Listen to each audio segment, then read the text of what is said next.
17 home games later, and we have arrived to the finale here on Sophomore Day on Johnson County Sports Live, or Sophomore Night, however you like to call it. As always, Johnson County Community College Athletics is presented by Martin City Animal Hospital, the area's choice for full-service vet care, just east of State Line Road in Martin City. The Animal Hospital is where your cat or dog is treated like family.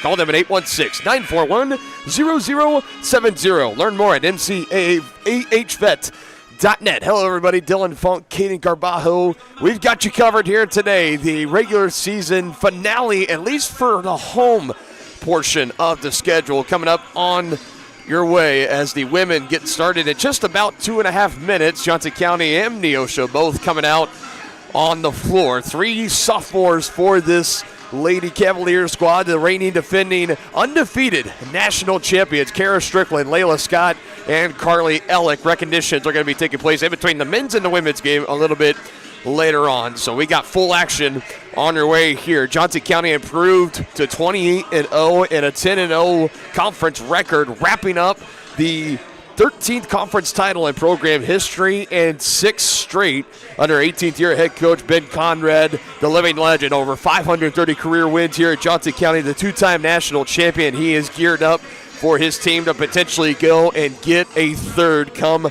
this March. That win on Wednesday here at home against Fort Scott, 81-44. It was their 7th conference win by 30 or more points. 4 of the 5 starters were in double figures. They got out to a great start, moving the ball around efficiently as well. We had 10 different Cavaliers in the scoring column on Wednesday. It was a great game. As for Neosho, just cracking the top 25 earlier this week. They are ranked 25 in the nation, 17-9 overall, 7-2 in conference play. And one of those 2 losses coming here to Johnson County back in January on the 28th to be exact, 93-53, the worst loss of the year for Neosho. Other than that, they've been a pretty solid team. They come in on winners of 8 of their last 9 games. A loss last time out at Allen, 73-64. That did snap a brief 5-game winning streak. They were outscored in that game in the first quarter, 20-8. They started behind early. They did outscore the Red Devils in the fourth quarter, about 22-9, but by then it was just too little too late as Allen was able to hold on and split their regular season games with Neosho. That was this past Wednesday. Now the Panthers come in looking for a little bit of revenge. This is very well a kind of matchup that we could see again in 2 weeks' time in the Region 6 tournament, whether that be in the semifinals or the finals. We'll just have to wait and see. But this could be the second of what could be anticipated 3 total matchups this year between the Panthers and the Cavaliers, as we are about ready to send it down for the starting 5. We'll send it out to our PA announcer, Tristan Jordan. First for the visitors from Neosho, 5'11", sophomore forward, number 11, Chega Harris. 5'5", freshman guard, number 14, Sophia Morales. 5'6", freshman guard, number 21, Janae Davis. 5'11", freshman forward, number 24, Tania Jones. And 5'10", freshman forward, number 30, Lady Winfrey. The Panthers are coached by J.J. Davis and assistants Michael Martin and Mark Childers.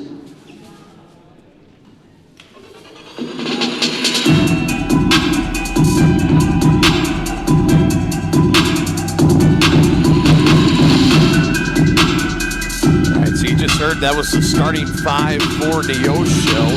Jada Harris, number 11, the 5'11 sophomore out of Commerce, Texas. Number 14, Sophia Morales, the 5'5 freshman from Houston, Texas. Number 21, the 5'6 freshman, Janae Davis out of Mansfield, Texas. Number 24, Tania Jones, the 5'11 freshman from Mesquite, Texas. And rounding out, number 30, Lainey Winfrey, the 5'10 freshman out of Eureka, Kansas, the Free State native. Now let's meet the starting 5 here on Sophomore Day for your Cavaliers. The starting lineup for your Cavaliers. 5'5", sophomore guard, number 3, Kara Strickland. 5'6", sophomore guard, number 10, Layla Scott. 6'2", sophomore forward, number 12, Carly Ellick. 5'9", freshman guard, number 25, Mia Adams.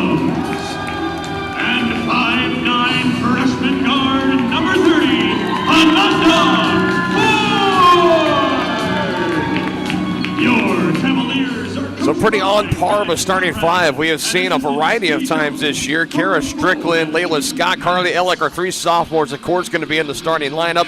You're also rounded out by the freshman Mia Adams, number 25, and the freshman Ananda Ford, number 30. Ford missed the start two games ago, but she started Wednesday against Fort Scott. She's back out there tonight. We're ready to roll on Johnson County Sports Live, presented by Martin City Animal Hospital. Ellick and Jones in the center. It goes the way of Ellick and the Cavaliers, and we are underway here from Overland Park. Cavaliers, the penultimate game in the regular season. They wrap up the season this upcoming Wednesday, I should say, on the road at Allen, as Neosho is going to get a takeaway on the first possession. A good start on the defensive side. Now looking to get points and get on top early. Here is Neosho rocking the black uniforms, pink trim. As that first shot is off the board, but a rebound inside. She out-muscled Carly Ellick, and the putback is good. Onside by Tanea Jones. And that is how the scoring gets started in this one. The Panthers drawing first blood. Layla Scott, a three ball to answer, is just off. And a rebound is ricocheted around. It goes out of bounds, I believe. They're going to say it's going to be Neosho basketball. I thought maybe I was off the fingertips of number 11, Jada Harris, but our officials saying no dice. And back the way the Panthers, led by their head coach, J.J. Davis, 13th year at the helm in Neosho, the all-time winningest head coach in women's basketball history in Neosho County Community College, located down in Chinook, Kansas, home of the high school Blue Comets. Here's a drive in a lane. Pick in the pocket is Layla Scott, one of the better defenders in the KJ-CCC. Here she comes the other way. Stops, fires. Kara Strickland is just off on the three ball. And Winfrey and Ananda Ford underneath going after it, and that again will go the way of Neosho. Double change for the Panthers, number 3, Chloe. So one of the unique things that's going to be in this matchup is Johnson County. We've talked about their depth. You're going to see about 12 to 13 players check in throughout this game. Neosho is one of the rare teams in the conference that can match Johnson County as far as cycling in that many players, and they can come in and give minutes too, as here's a running floater on the left side, and it's 4 unanswered for Neosho. That one good for Sophia Morales. Strickland with space. Near corner. It's splashed down for Kara Strickland. And a much-needed 3 to end this 4-0 run for Neosho. And it is going to stay down at this end. Another look at that splashdown 3 from Kara Strickland. No hesitation, got it. Even had time for a little dribble, squared her feet, squared the shoulders, lets it fly. To answer, and the near corner 3 on the other end, and the long board. Mia Adams had it, gets bumped into. That was Chloe Parker for Neosho that came right into Adams, trying to track down that loose ball. And it'll be Cavalier basketball as Layla Scott's going to try to bring it across the timeline. She'll be met by Houston. She splits defenders, and a foul is going to be called on the reach-in. They should get that on Chloe. It will be on Jessica Houston. I didn't know if they're going to get her or the reach-in on Chloe Parker as the first substitution of the game for Johnson County. We'll see McKenna Jennings come in for Carly Ellick. Jennings comes into this afternoon, has appeared in 7 starts, and has played in all 28 games to this point. Now making an appearance here in game 29. Ananda Ford on the inbound play. Nice move to get free.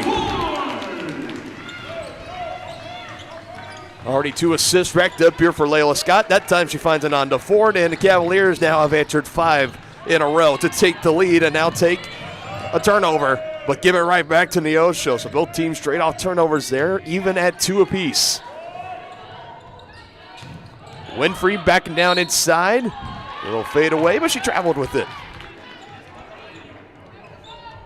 So 3 straight possessions inning and turnovers. And look at this for J.J. Davis, the head coach of Neosho. A full line change. 7:30 to go in this first quarter. Kaden, not too often you see a full line change this early in the game. Not really. Not that often. We've seen it a lot at the high school level from doing a lot of those high school games. Right. But you rarely see it at the college level. See handfuls of 2 or 3 subs come in, sure, but a full 5 line change. Trying to keep the legs fresh as Coach Davis, as Layla Scott trying to go coast to coast but can't finish. Rebound was snagged by Harris. Now a straightaway 3 is just off for Yang. You know, a lot of times you may see that to make a statement. And Kara Strickland with her second three ball. She's got 6 of the 8 for Johnson County, the other 2 belonging for the moment to Ananda Ford. Another takeaway down inside. Cavaliers, that's takeaway number 4, and this one just off the fingertips of Ananda Ford. So that's the second time this game that Johnson County has gotten a takeaway, but have given it right back to Neosho, not able to capitalize on those points off turnovers. It's an 8-0 run currently for the Cavaliers to take their lead to 4.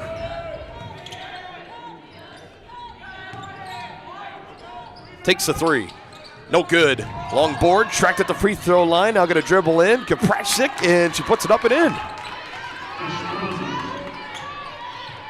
Dagmara Kasprasik, the 5'9" freshman out of Belgium, gets her first bucket, and she's going to get her first foul here as she collides with Layla Scott. Some of the tough luck sometimes. You make a play on one end, and then on the other end, you might get quickly humbled with a foul. That's a second team foul for Neosho, none to this point for the Cavaliers. There's Ford, nearby native of Kansas City, Missouri, hands to Layla Scott out of Independence, Missouri. Now Kara Strickland back to Ananda Ford. Around the horn go the Cavaliers. Good D here so far from Neosho. Here's a drive, splitting defenders, and Ananda Ford able to finish on the drive on the right side. She's got 4 early here.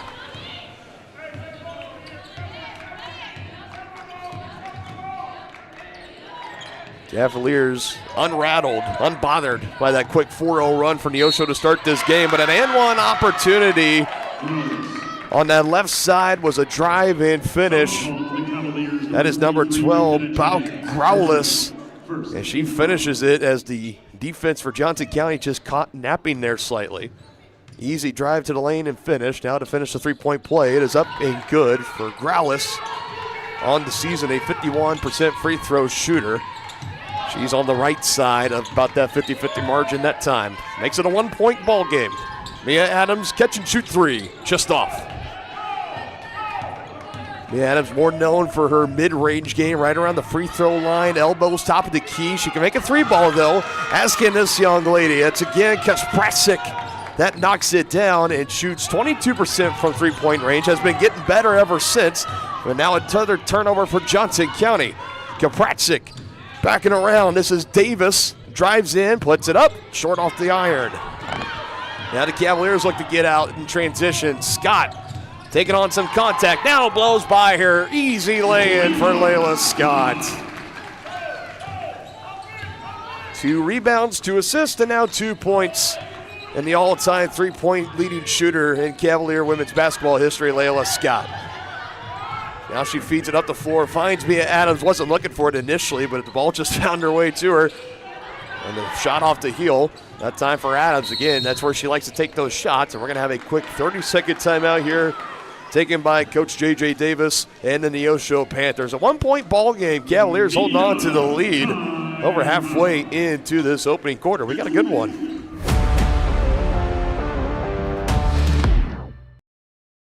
Hi, I'm Dr. Aaron Stows with Martin City Animal Hospital, located just minutes east of 135th and State Line Road. At Martin City Animal Hospital, we provide cutting-edge diagnostic services, including digital radiology, ultrasound, and in-house same-day blood work. Also, specialty care such as general surgery, cold laser therapy, animal chiropractic, small animal reproductive services, and dental cleaning. With 4 other locations and a team of 15 veterinarians, our commitment to you makes Martin City Animal Hospital the vet you can trust.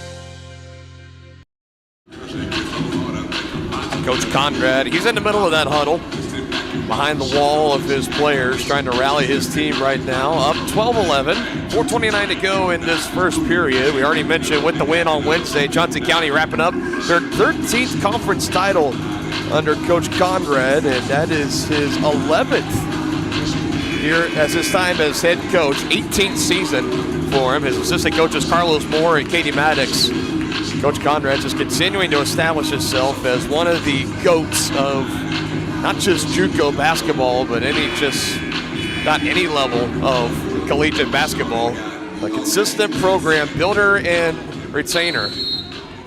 as the old adage here of this team, they don't ever rebuild, they just reload. And that's a lot to the strong foundation Coach Conrad has built, the now two-time national champion head coach. Looking to make it 3 as Neosho turns it over here. Turnover number 5 for the Panthers. Of course, both the women's and men's teams here at Johnson County still undefeated. Both of them a now combined 55-0 on the season. Coming into action today on sophomore day. Here's Scott on the feed from Strickland. Slight hesitation. Can't get it to go off the glass. The rebound taken as Divine Brown, number 33. Clark, quick hand to Carter. A lot of names already being checked in for Neosho. 13 players we've already seen into the ball game for Coach Davis. No surprise. Here's the takeaway. Anticipating it, coming the other way. That's Jade Warren, and a cleanup by Layla Scott, and the putback's no good either.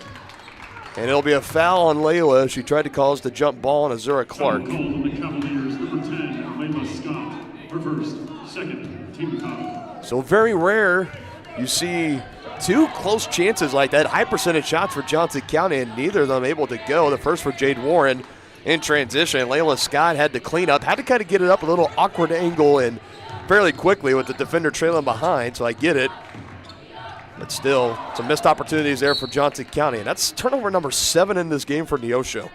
And as a team, they have struggled with turnovers this year. They average as a team about 21 turnovers a ball game. And that is by far one of the worst in the conference. And they do take away about 23.5 turnovers from their opponents. But when you turn it over still 20, 21 times, it doesn't really make that much of a difference as we have another foul call here on the Panthers. Foul called on the Panthers, number 33, Divine Brown. Her first, third, team foul.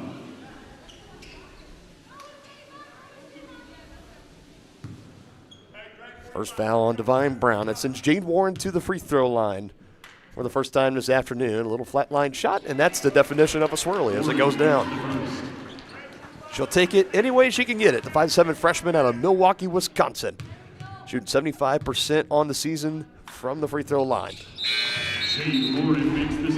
Was a good stretch where she was in the starting lineup for a little bit, filling in. Her Cavaliers were dealing with some injuries, and she was in there, and she played well during her time. She had 4 starts, and she averaged 15 points, 8 rebounds, and 3 assists. And she's one of the first that come off the bench in any given game for Coach Conrad, and very rightfully so. She's been a tremendous get coming into this program this year, as it's a jump ball, and that'll keep it at this end with Neosho. You had McKenna Jennings in there for Johnson County, one of the top 5 rebounders in the conference, and trying to battle underneath with Neosho, as once again we will have a full line change for the Panthers. So continuing to keep fresh legs out on the floor, and given the way that Coach Davis is trying to set the tempo early here on defense, fast and furious, zip block tight, you got to keep the endurance high, fresh legs out there as much as you can. So I get the strategy that Coach Davis is trying to roll with here.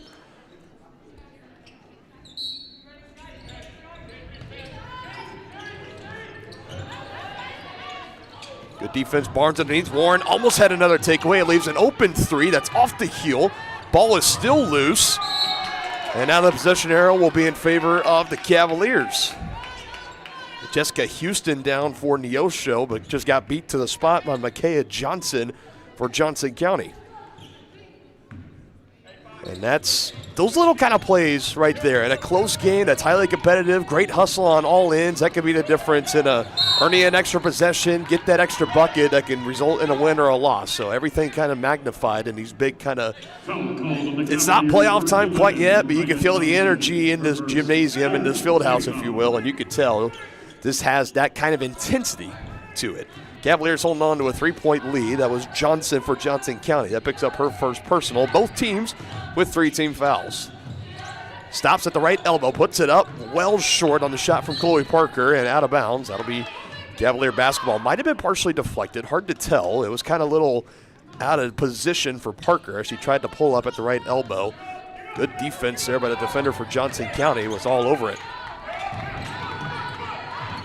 Fast and furious. Now it's in the hands of Johnson. Her 3 is good on the feed from Layla Scott. First points of the ball game for Micaiah Johnson. Already 3 assists in the game for Layla Scott. Now back on the attack inside, no good. Slipped on her way down. Good defense for Layla Barnes, and it's a 5-0 spurt for Johnson County on the layup by Jane Warren. Cavaliers out in transition once again, and just like that, they build this lead up to 8. Passing off, open three, Parker, yes, in the far corner. And that's a big answer there for Neosho. That was Kazong Yang that initially had a good look at it, instead went to Parker, had an even more open three, and able to capitalize on it. For the Panthers, I feel like they really needed that. They kind of continue to hang around in this ball game, now back within 5. If not, Cavs would have had a chance to make their lead double figures for the first time if they would have missed that three. Here's Scott, little off on the floater. They really seem to be rushing a lot of these possessions. There's been really no set plays. Yeah, we've seen a lot. I 100% agree with you, Kate. There's a lot of these kind of getting out in transition, getting out, trying to take advantage of the numbers, really not setting up and running a traditional offensive set when you're taking 15, 20 upwards, even more off the shot clock. You can say that about both teams so far in this one. So free throws on the way for Sophia Morales as she knocks down the first attempt, now 3 points in the game. Averaging 9 points, 2 rebounds, 2 assists on the season. Has appeared in all 26 games for the Panthers. And she misses the second.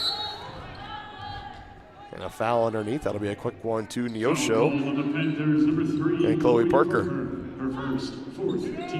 And the other advantage as this game gets later on, we talk about the fouls and stuff. The more players that rotate in for Neosho, the less likely you get players that will be racked up in foul trouble. So Coach J.J. Davis potentially going to leave his options open. And there's another quick one. And that's back-to-back on Chloe Parker within a few seconds, and that's the 5th. So that puts Johnson County in the bonus for this remaining 117. And Coach J.J. Davis looking right at his sophomore leader out of Riverton, Kansas, is just saying, why are we fouling right there? There's no need for that one, especially when you put this young lady at the line, Layla Scott, 88% free throw shooter, one of the best on the team and best in the conference. She knocks them both down. You want to talk about a lot of fouls, just go back to the boys game. Yeah, the Fort Scott game on Wednesday. I think we had it was combined 42 fouls in the men's game, and a lot of them were coming within at least the last 5 minutes of that men's game in the second half. That got very chippy, very physical, and it was so bad that neither team elected to do a handshake line, or at least we're told by administrators here at Johnson County, says we're not even going to entertain that option. Here's a 3 for Kazan Yang. So Neosho just continues to knock down these timely threes when they need them. Under a minute in the first quarter, it's a 3-point game. Adams with the handles. Now the shot, and it's no good.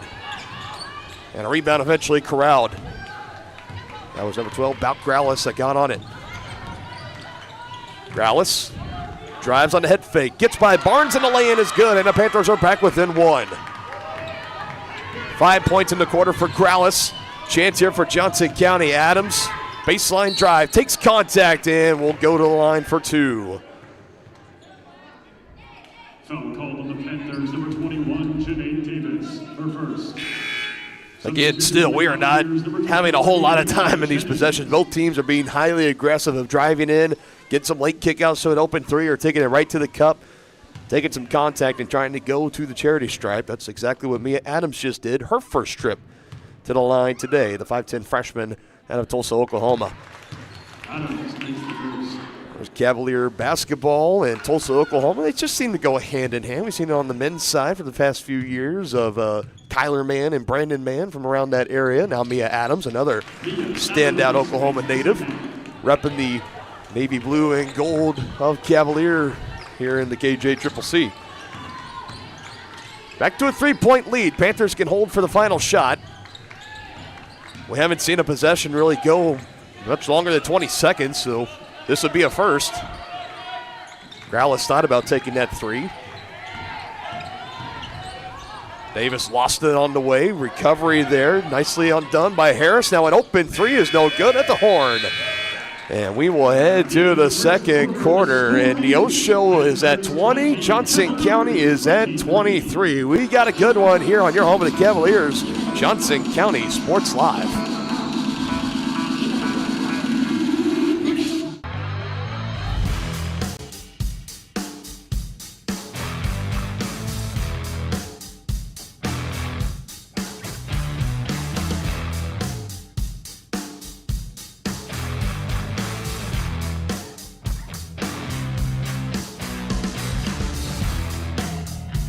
See the full lineup at hersinc.net. Call 913-247-3530 or just stop on by. For more than 20 years, Gherkin Rental has been the place to go to get the job done in eastern Kansas and western Missouri. With a huge selection of quality equipment, from roll-offs to trailers, telehandlers to generators, power washers to popcorn makers. Experienced equipment professionals and clean, well-maintained tools to help you get the job done right the first time. Gherkin Rental. Stop by any of their 13 locations across the KC Metro or call 855-GHERKINS. That's 855-437-5367.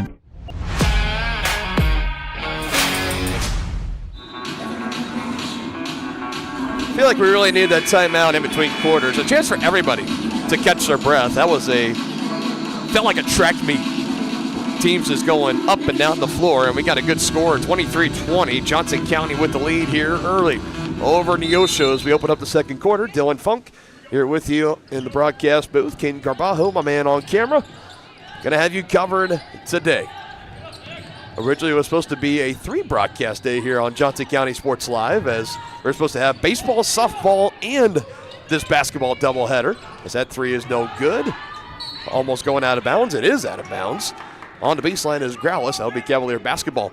We had baseball, the doubleheader for Pratt. Those were moved up due to the colder weather to yesterday and Thursday. Brendan Boland had the call on all 4 of those games across 2 days. And then softball, the home opener doubleheader against Iowa Central, got moved from today to this upcoming Tuesday, where Brendan will also be on the call with you guys there for softball. He does it all here at Johnson County Sports Live. Brendan Boland, one of the best in the business. Mia Adams gets the board on her own miss. One of the best jump shots, one of my favorite at least, in the conference, and arguably just in the game right now. And she gets her second field goal. She's got 4 in the ball game.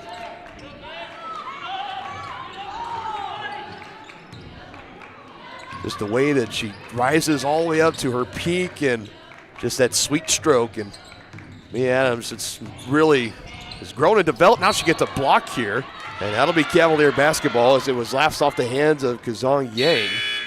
Substitution for the Cavaliers. Or rather, that's number 25, Dagmara Krisprasik.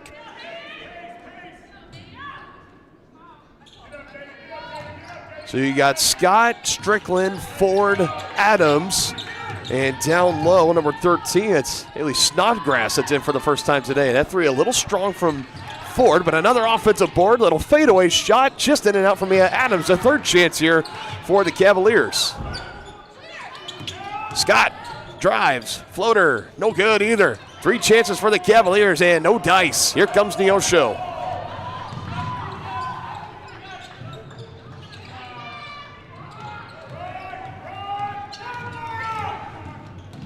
And colliding with Growlis is Scott, and Growlis is going to pick up the foul as once again a near full line change. 4 new players in for Neosho. Cavaliers were in the bonus for that first quarter, but resetting here at the beginning of each quarter, as it has been all season long. Scott will lob it in. Jade Warren back out on the floor. Trying to work inside in the middle of the lane. No good. And a rebound going to be controlled, but it'll be a jump ball instead. Initially, it was in the hands of Growlis, but that was Snodgrass that got in there and just ripped it away from her. Snodgrass, someone that was very limited the first half of the season, had very limited minutes, if any, but here in the later parts of conference play, Hayden Snodgrass, 5'8" freshman guard out of Andover Central by way of Pittsburgh State University. She's been getting more and more minutes here for Coach Conrad. As Ford is just short on the right-handed lane. Another high percentage shot missed here for Johnson County. They've left a few good points in the paint, probably close to 6 or 8 at this point now. And a far corner 3, it's on the way, and it's just off. Right to Kara Strickland, not a body around her to contest for that rebound. Ford controls it off the deck, passes it off to Snodgrass, who's fouled. Coming over late was Jessica Houston, who hammered Snodgrass. And she's going to go to the line for 2. The Panthers, number 33, Divine Brown. Divine Brown, rather. Here's free throws for Snodgrass. First one on the way, and it is good.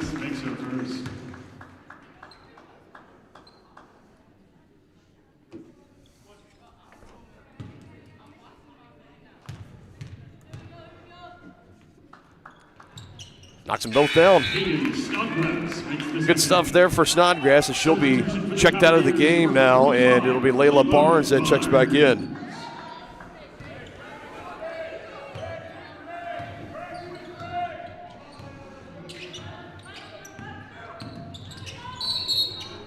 More whistles, and it'll be an illegal screen or illegal maneuver here for Neosho. Foul called on the And that'll be Panthers, against number Leilani 0. Carter, number 0. Third team foul. So it's very fitting after I made the comment in the few minutes in the first quarter where I said that the advantage for Coach Davis when you bring in this many subs is you might not have to worry about so many players getting in foul trouble. And it feels like ever since I've said that, it's been about fouls on every, if not every other possession against the Panthers. Always usually good for at least one or two announcers jinx a game, I feel. Always happens to the best broadcaster, no matter what. Now it's just having to dive on the deck here. That was good defense by Warren, and unfortunately, I think she's going to get tagged with the foul. Foul call on the Cavaliers, number 1, Jade Warren. It will be. First team foul. That's the second on Warren. 3 team fouls for Neosho, 1 for Johnson County, just about 3 minutes into the second quarter. Been a game of runs so far. Johnson County's had the lead for about the last 10, 12 minutes of game time. Panthers have gotten close within 1 possession, been down by as many as 9 or 10. Haven't been able to get over the hump, though, and retake that lead.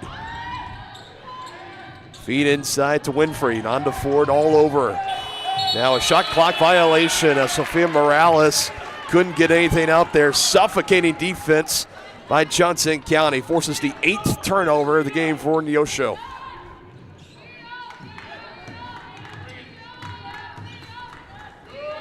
Strickland in stride, gets by 2 defenders. Floater, good for Kara.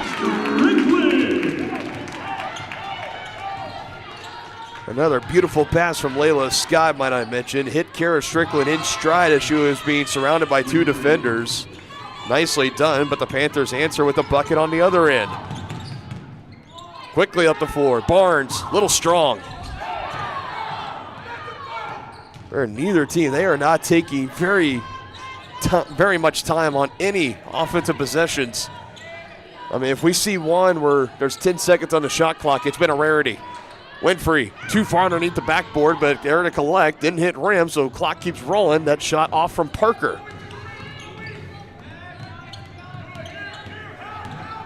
Scott already has 5 rebounds and 5 assists. She finds Barnes underneath, making her 6 assists. And Layla Barnes scores her first points in this game. Now it's an 8-point lead for Johnson County, threatening to start to really take control and maybe start to put this one away. Winners of 40 points the last game against Neosho. It was the worst loss of the season for these Panthers. Currently ranked the 25th team in the nation going into the final week of the regular season. Way off from Winfrey. It's out of bounds, and that'll be Cavalier basketball as another 5-man rotation in for Neosho.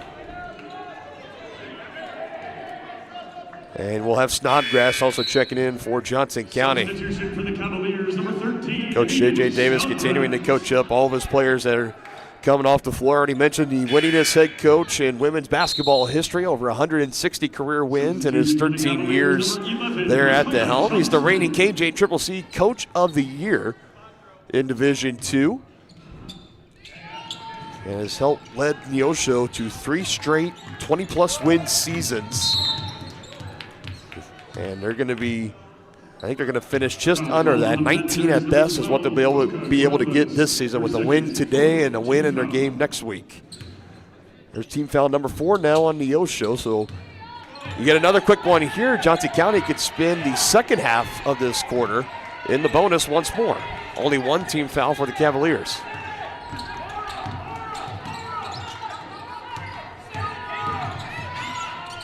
Takes the 3. Scott, no good.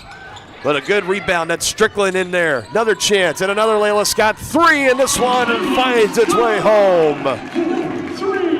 Nicely done by Layla Scott on the extra chance on the offensive board from Kara Strickland. Whistles and count the bucket on the drive from Bout Growless. Man, it is not giving a lot of time for anybody to breathe in this one. And I believe they got that foul on Snodgrass for her first. Media timeout. Growlis and one free throw on the other side. Panthers 25, Cavaliers 34. Hi, I'm Dr. Aaron Stowe with Martin City Animal Hospital, located just minutes east of 135th and State Line Road. At Martin City Animal Hospital, we provide cutting-edge diagnostic services, including digital radiology, ultrasound, and in-house same-day blood work. Also, specialty care such as general surgery, cold laser therapy, animal chiropractic, small animal reproductive services, and dental cleaning. With 4 other locations and a team of 15 veterinarians, our commitment to you makes Martin City Animal Hospital the vet you can trust.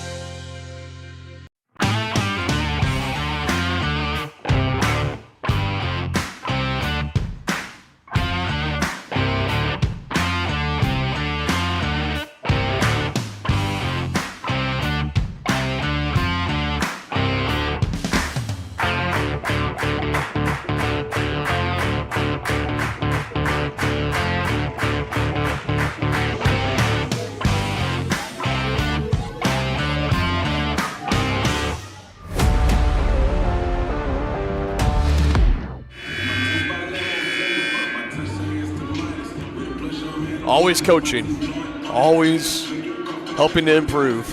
It's a sign of a championship caliber, Hall of Fame caliber head coach.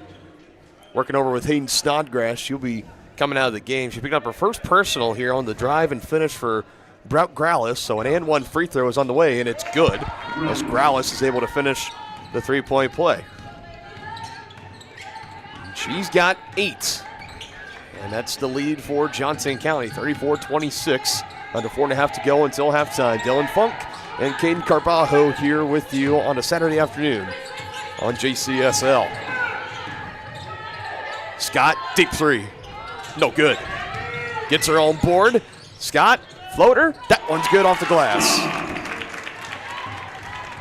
That was a deep right wing three that she put up, and that long rebound, she out hustled a Panther to the spot, and doing what she does, kept that momentum going forward and kisses it off the glass for 2 more. And the largest lead of the game for the Cavaliers is now at 10. First time they have gotten to double figures. Here's a baseline drive. That floater will go down and good for Growlis. So she scored 4 in a row, now 5 in a row here for Neosho. Johnson on the head fake, but she walked with it. Turnovers that continue to kind of pile up for both teams. 8 where things stand for Neosho, 6 for Johnson County. It has not been the cleanest first half of basketball by any means. The team fouls for Neosho, they were over 5 in the first quarter. They currently sit at 4 here. 2 team fouls for Johnson County. We'll look at the final totals during our halftime stats in the Attic Storage halftime show. Under 3.5 now, and there's a walk called on Morales. Substitution for the Cavaliers. As Layla Barnes will check in and will bring out, it looks like Layla Scott. So one Layla in for another, or no, was it? No, Layla Scott still stays out there, so both Laylas on the floor for Johnson County. Didn't catch who came out there late. Meanwhile, Joycelyn Moore pivoting around, looking for help, finds Layla Scott.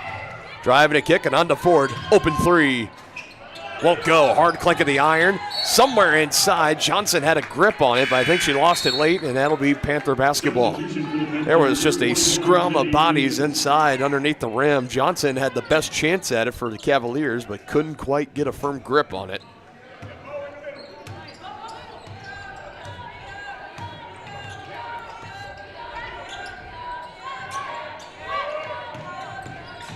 Growlis, handoff, extra pass. Here's Jones, left side, way off the glass. Moore with the rebound. She brings it up the floor, maybe looking to go coast to coast, and she's at least able to draw contact. Joycelyn Moore is going to go to the line for 2.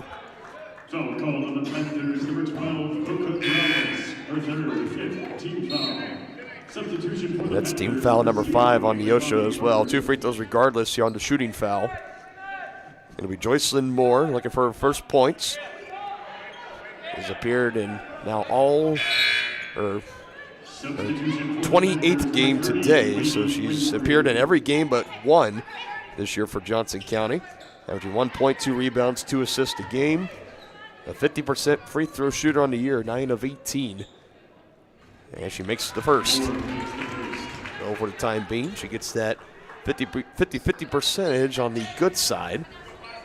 Gets it just a little bit above. Now looking for a 2-for-2 trip to take the lead for Johnson County back up to 10, and that's exactly what she does.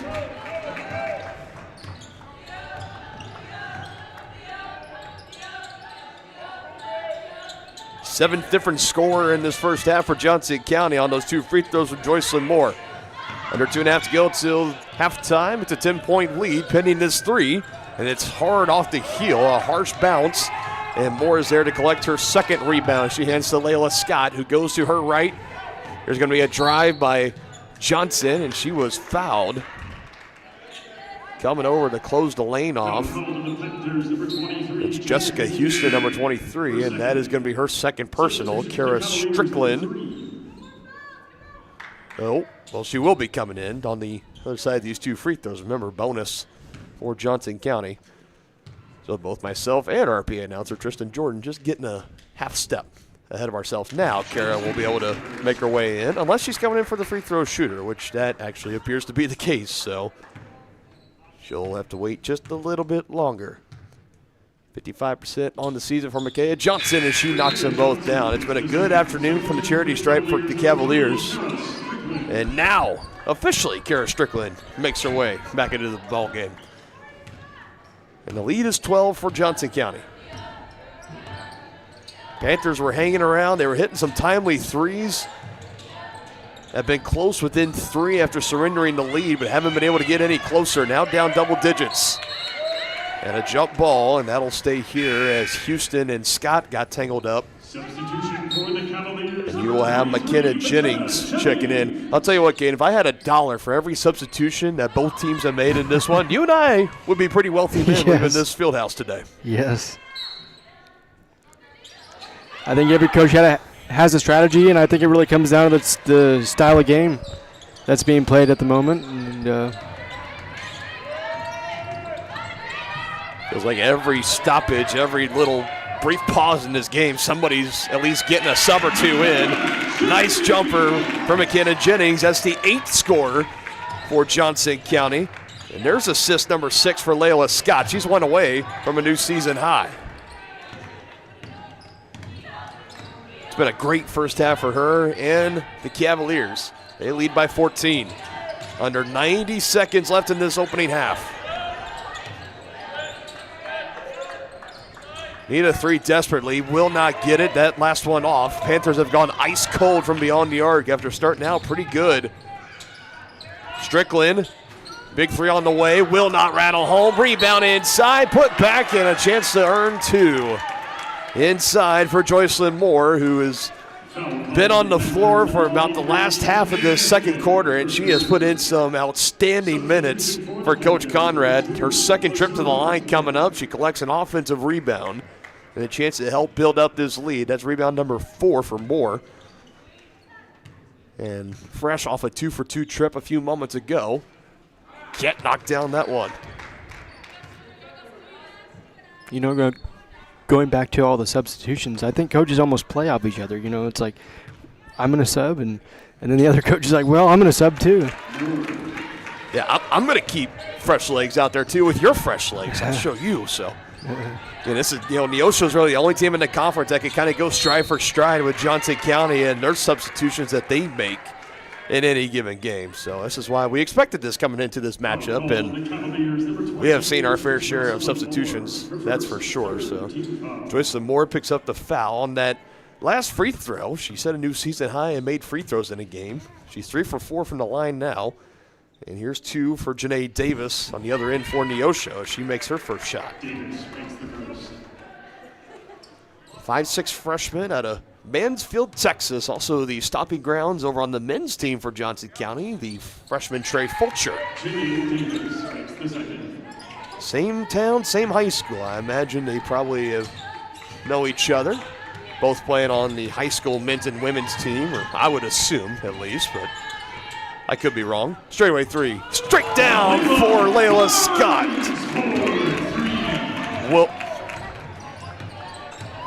Well, they say it's a three for Layla Barnes. It's a three for Layla Scott. She's in double figures now with 12, and a travel again on Neosho, and there's turnover number 10. I'll tell you, I don't know how many times I have come close, just subconsciously, when I'm saying Layla, usually trying to say Scott or Barnes, and then I'll flip them just every now and then, especially earlier in the season. It's a lot easier than you think to get the two mixed up.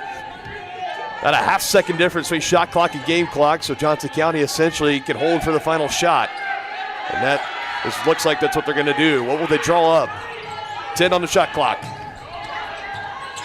Ford hands it to Strickland. Gets some space. Finds Scott trying to get free. Takes the three instead. Hard bounce. Rebound. Put back. Good at the horn. McKenna Jennings, Johnny on the spot. The offensive rebound and the putback good. And it's an 18-point lead for Johnson County heading to the locker room. 48-30. Last points of the first half belong to McKenna Jennings. Attic Storage halftime show coming up next. Hi, I'm Dr. Aaron Stows with Martin City Animal Hospital, located just minutes east of 135th and State Line Road. At Martin City Animal Hospital, we provide cutting-edge diagnostic services, including digital radiology, ultrasound, and in-house same-day blood work.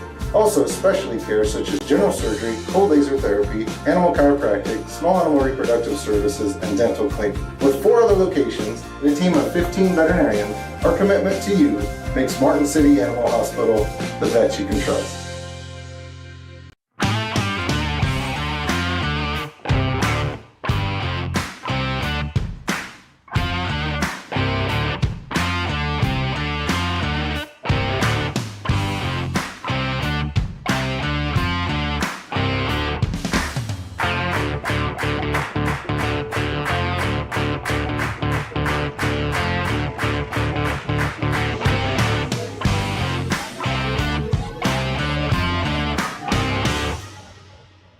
For more than 20 years, Gherkin Rental has been the place to go to get the job done in eastern Kansas and western Missouri. With a huge selection of quality equipment, from roll-offs to trailers, telehandlers to generators, power washers to popcorn makers. Experienced equipment professionals and clean, well-maintained tools to help you get the job done right the first time. Gherkin Rental. Stop by any of their 13 locations across the KC Metro or call 855-GHERKINS. That's 855-437-5367.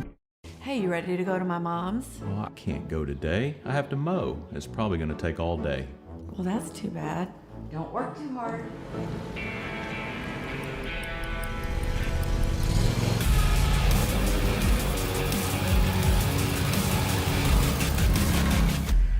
Dixie Chopper. Speed when you need it. See the full lineup at hersinc.net. Call 913-247-3530 or just stop on by.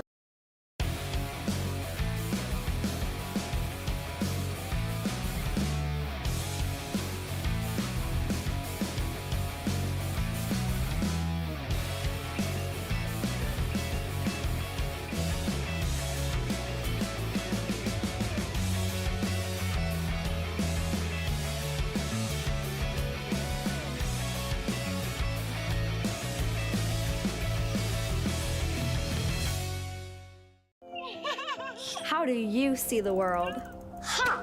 At Shriners Hospitals for Children, we know that changing how you see things can turn them into Everyday miracles! Like riding my bike. Breaking boards. Hugging my mom. Every day for over 90 years, Shriners Hospitals for Children has been sending love to the rescue, regardless of a family's ability to pay. If you know a child we can help, call or go online now.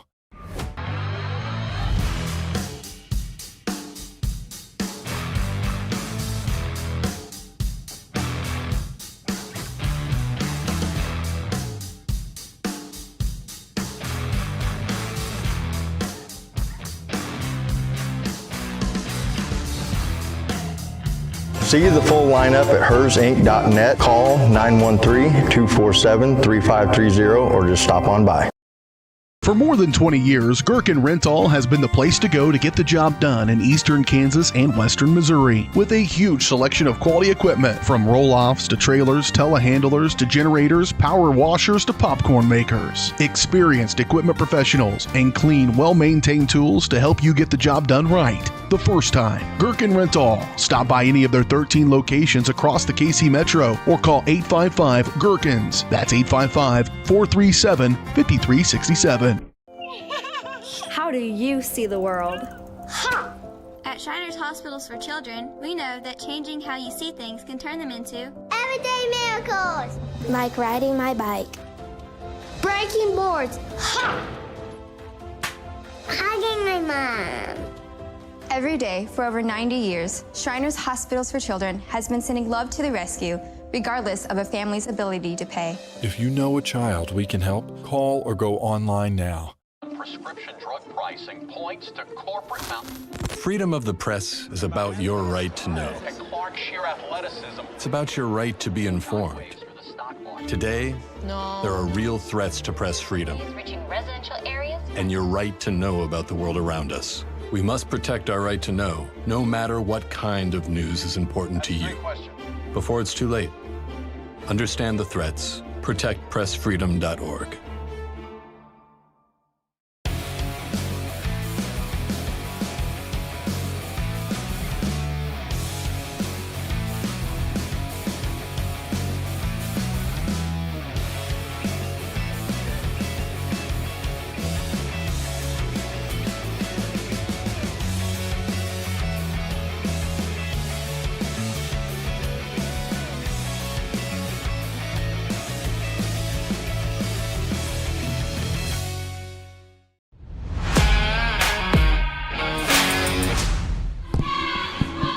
Welcome back. Our ongoing coverage here on Sophomore Day from the Fieldhouse at Johnson County Community College and the Attic Storage, I-35, I-435 self-storage.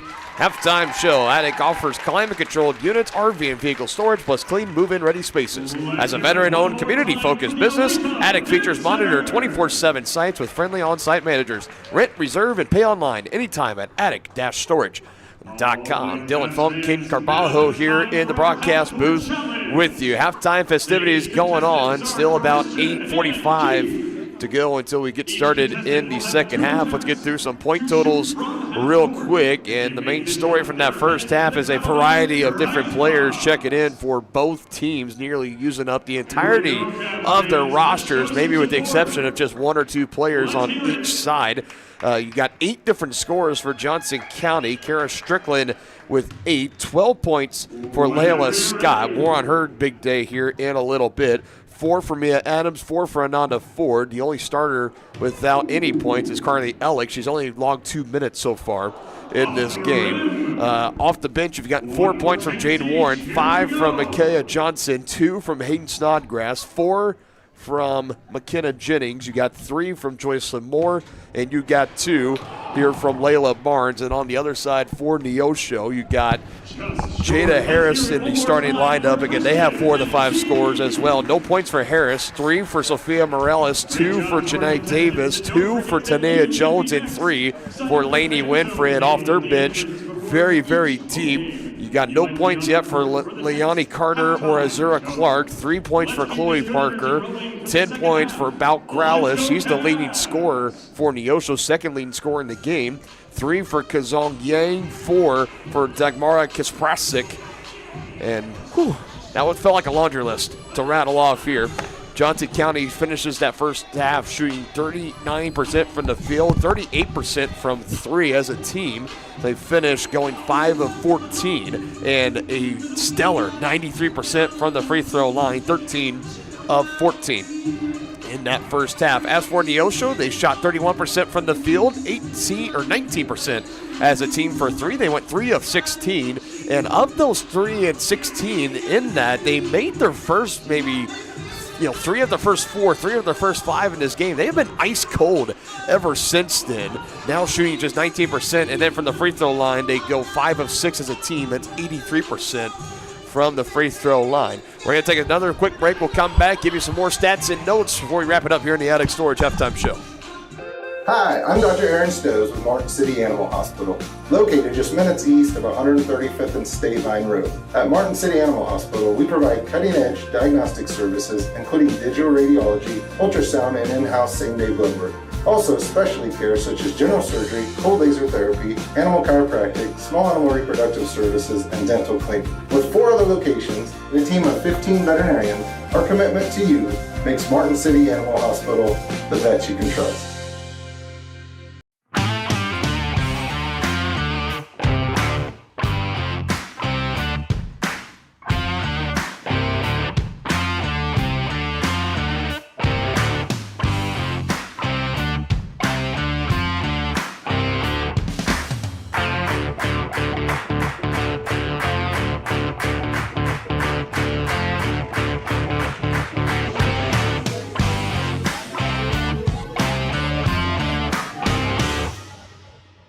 For more than 20 years, Gherkin Rental has been the place to go to get the job done in eastern Kansas and western Missouri. With a huge selection of quality equipment, from roll-offs to trailers, telehandlers to generators, power washers to popcorn makers. Experienced equipment professionals and clean, well-maintained tools to help you get the job done right the first time. Gherkin Rental. Stop by any of their 13 locations across the KC Metro or call 855-GHERKINS. That's 855-437-5367.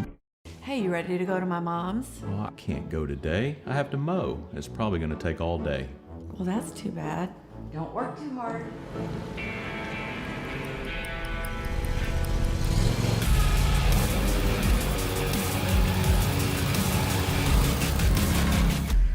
Dixie Chopper. Speed when you need it.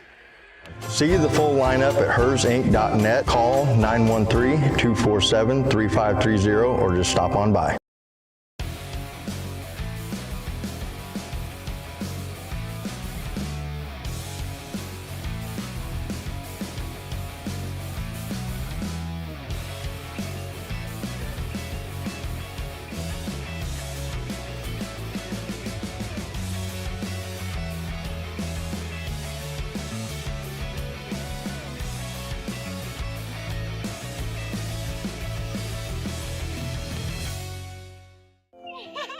How do you see the world?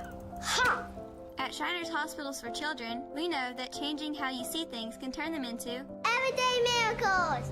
Like riding my bike. Breaking boards. Hugging my mom. Every day for over 90 years, Shriners Hospitals for Children has been sending love to the rescue, regardless of a family's ability to pay. If you know a child we can help, call or go online now.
About ready to get the second half started here on Johnson County Sports Live. Dylan Funk, Caden Carvalho with you, wrapping up our coverage here in the Attic Storage halftime show. 48-30 is the lead for Johnson County, and that was a large part of it is to a big run that they had towards the end of that. We've had no ties in this game. There were 3 lead changes, and when Johnson County took the lead back, they have held on to it ever since. Currently at their largest lead right now at 18. The largest lead for Neosho was 4. Looking at some of the more in-the-depth numbers, we look at those points in the paint, pretty well even. Johnson County 14, Neosho 12, and a lot of these other stats. Points off turnovers, just a 2-point difference, 6-4 in favor of Neosho. The fast break point, 6-5 in favor of Johnson County. You would think that number might have been a little bit higher with the way that the Cavs have just been kind of pacing their way up and down the floor. Both these teams have been having a really fast pace in this game as we've gone along. I wonder if things will slow down here in the second half, or they keep the foot on the gas and keep the tempo going. As Layla Scott will put up a 3, and she's just short there. We had mentioned Layla Scott. She is having a terrific day, and that's putting it modestly right now. She is on triple-double watch as we open play here in this second half. She has 12 points, 8 rebounds, and 7 assists. So she's already got the points locked in. She needs 2 more rebounds and 3 more assists. She gets a steal here. Here she comes up the floor. Turnover number 12 for Neosho. And a lay-in is just off. Taking in some contact underneath. That was Lainey Winfrey. Up the floor. And a foul. I'm trying to contest that lay-in is Mia Adams. She hacks Chloe Parker, and she will go to the line for 2. I would believe, and for Layla Scott, if she finishes this triple-double, it will be her first of the season. Has had multiple double-doubles in a variety of different ways, points and rebounds and points and assists, and nearly has had points and steals in a couple of games too. But to have a triple-double here on sophomore day, that would be pretty legendary stuff if she can get it done. There's Parker's second free throw, and she knocks it down. Now 5 in the game for Chloe Parker.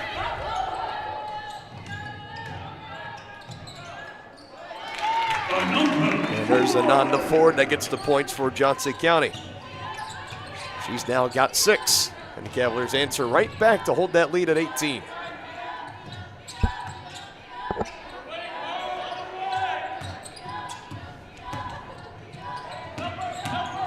Driving the lane, trying to kick it out. Defense all over. That was Scott. Now a lob up the floor to Adams, who had a slight push in the back, and that kind of hampered her chances to get that ball. Meanwhile, running floater is hard off the front iron for Yang. Little definition of ball don't lie there. There's Strickland on a floater. Kara Strickland having a good game as well. She's now has 10 points to go with 3 rebounds and 1 assist. As Neosho is going to continue the rapid substitution game. Here's a long 2 that's hard off the heel. That's just a solid thud that echoed out here inside of the field house. Mia Adams, spot up 3, in and out. Had a good look, nearly down, but just spat out at the last minute. There's a spin cycle move and pretty nifty play for Janae Davis, and that'll earn her a trip to the line.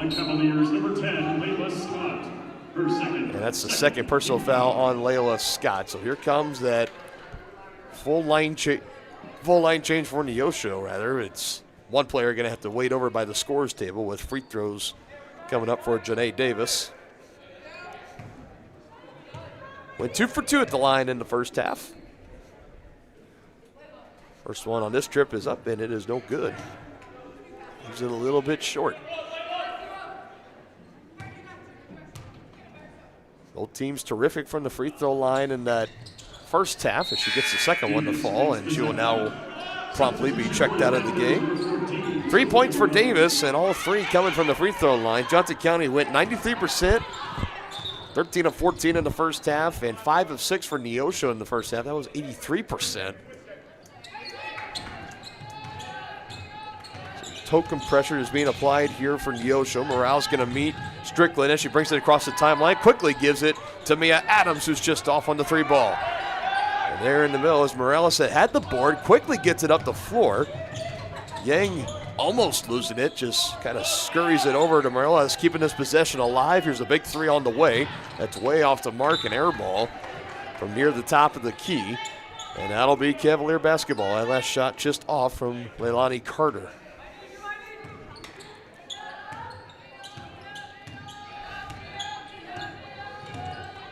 Cavaliers looking to keep that perfect record alive. Move to 29-0 with a win today. We'll look to wrap up a perfect regular season on the road this upcoming Wednesday in the second game of the season against the Allen County Red Devils. Ford inside. Will dribble around, up and under, and on the Ford, just having her way inside.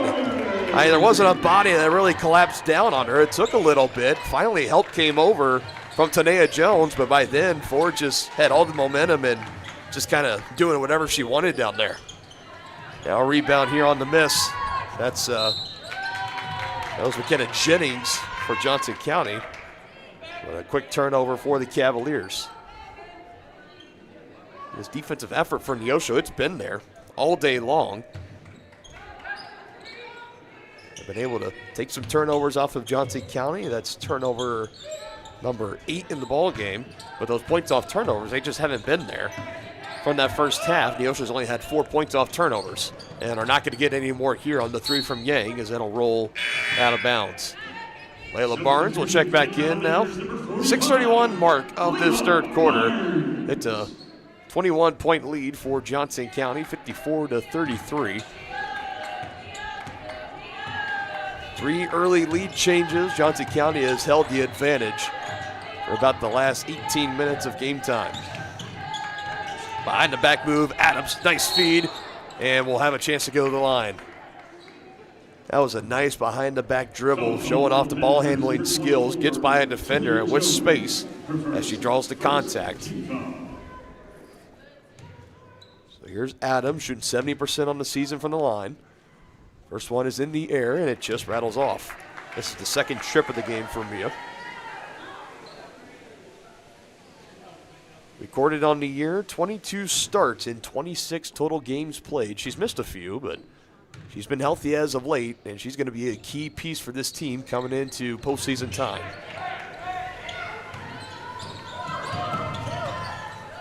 There's Yang, going to slow things, or Morales rather is going to slow things down. Trying to feed it out to Carter, but getting in the passing lane is Johnson County, and the takeaway for Layla Scott.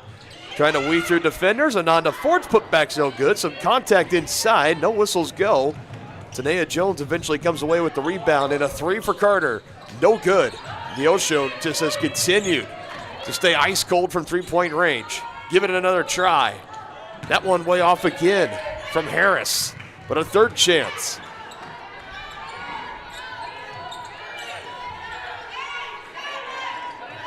Five on the shot clock on that last air ball. Carter realizing it, drives in, blocked from behind by Layla Scott.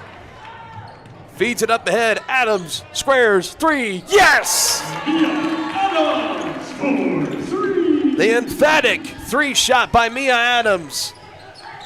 A big dagger there for Johnson County.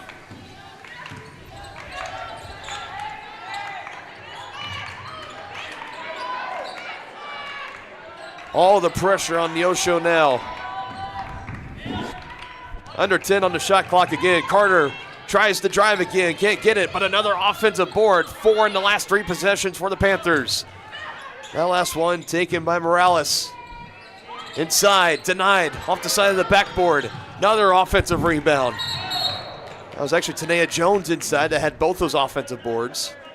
And now a foul will be picked up here as we will have those substitutions, and it looks like we will have a timeout as well. Johnson County keeping the momentum on their side.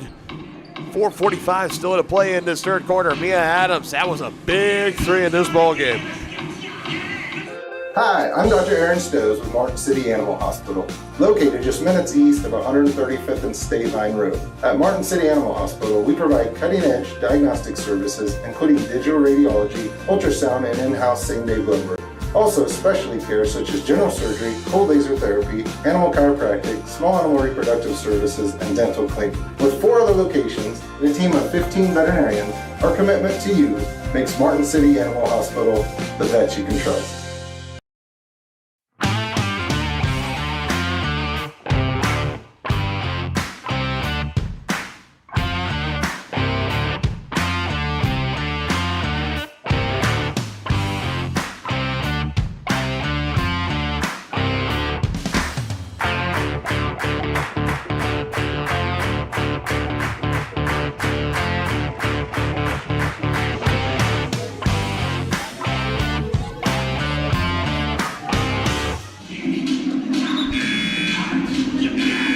Still all 4 timeouts in the game for Johnson County. 3 remaining for Neosho. The last 2 breaks we've had in the game have been due to media timeouts. 4:45 to go in this third quarter. It's the largest lead of the game for Johnson County, now at 24, building on their 18-point halftime lead. Trying to put this one away against Neosho. They won back in January, did these Cavaliers by 40, 93-53. They're going to complete the sweep of the regular season against Neosho. Again, this has the makings of 2 teams that could cross paths again in about 2 weeks' time in the Region 6 tournament, whether that be in the first round, the semifinals, or possibly the championship game. We'll have you covered for the first round Region 6 games for Johnson County. Both those games will be played here in Overland Park. That should be Monday, March 2nd, or Tuesday, March 3rd. One of the two. I still believe it's Monday, March 2nd. And that's a 5-second violation by Kara Strickland, and Coach Conrad not happy about that, as he pointed to Carly Ellick, was going to bring her into the game, and then tells her to go ahead and sit back down. Changed his mind there. Ooh. Instead, he took a couple of steps onto the floor and was barking at his team. He did not like that little last possession for Johnson County. Ended in that turnover. Number 9 in the ball game.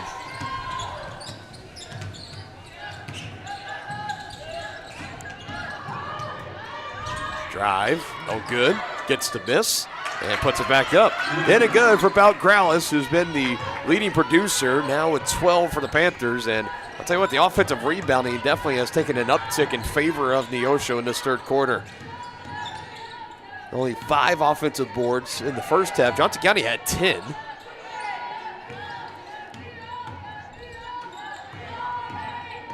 Movement. Knifes it to the lane. Goes to the ground. Kicks out to Strickland. That free ball is good. Heads up play from Micaiah Johnson. Was losing her footing going in on the drive. She fended off not 1, not 2, but 3 Neosho defenders and still got it out to Strickland in time for that 3. For Kara, that's her 3rd from downtown, also having a dandy of a sophomore day game. As we'll have a stoppage on the foul by Johnson County. That'll be against McKenna Jennings. Layla Scott back into the game, and it'll be Micaiah Johnson that'll check out. Oof. So here's Lainey Winfrey, the 5'10 freshman out of Eureka, Kansas.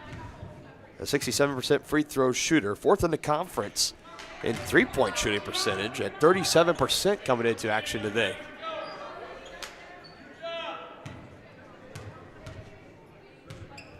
Miss on the first attempt, second one, that's good. Winfrey makes it. So 4 points in the game for the Eureka, Kansas native.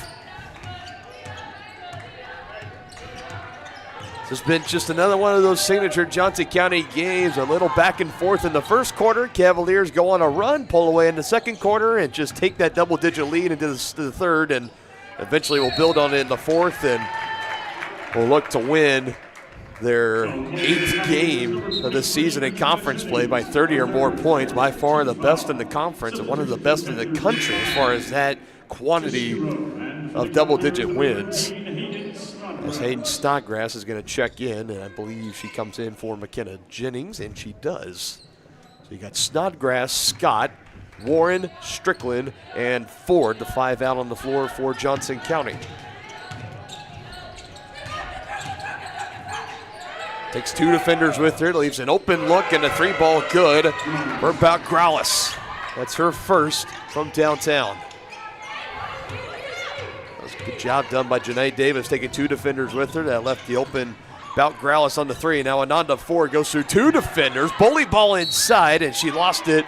Had stripped of it, at least, on the way up. And Ananda Ford, to stick-to-itiveness, earns her 2 free throws. Foul called on the Panthers, number 30, Lady Winfrey. Her first, 3rd team foul. 4 team fouls for Johnson County, 3 for Neosho County, as Ananda Ford is to the line for the first time this game. She misses the first attempt.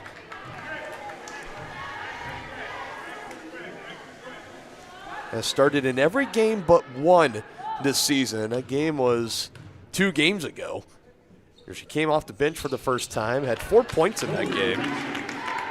bounced back nicely this past Wednesday at Fort Scott, where she had 10 points, 4 rebounds, and 2 assists. She's got 9 in this game.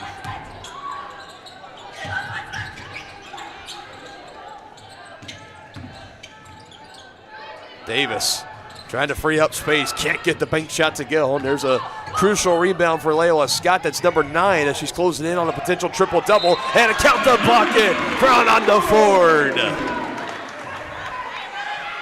The Cavaliers, they're just so lethal of getting up the floor, getting behind defenders. Ananda Ford wide open, nobody within the same zip code as her. She'll have a chance to finish the three-point play as 5 new players come on the floor for Neosho. And for Coach Davis, he has tried multiple different combinations of players at any given time, and it's just been no dice today for the Panthers, not able to slow down this juggernaut that is the reigning defending champions, Johnson County.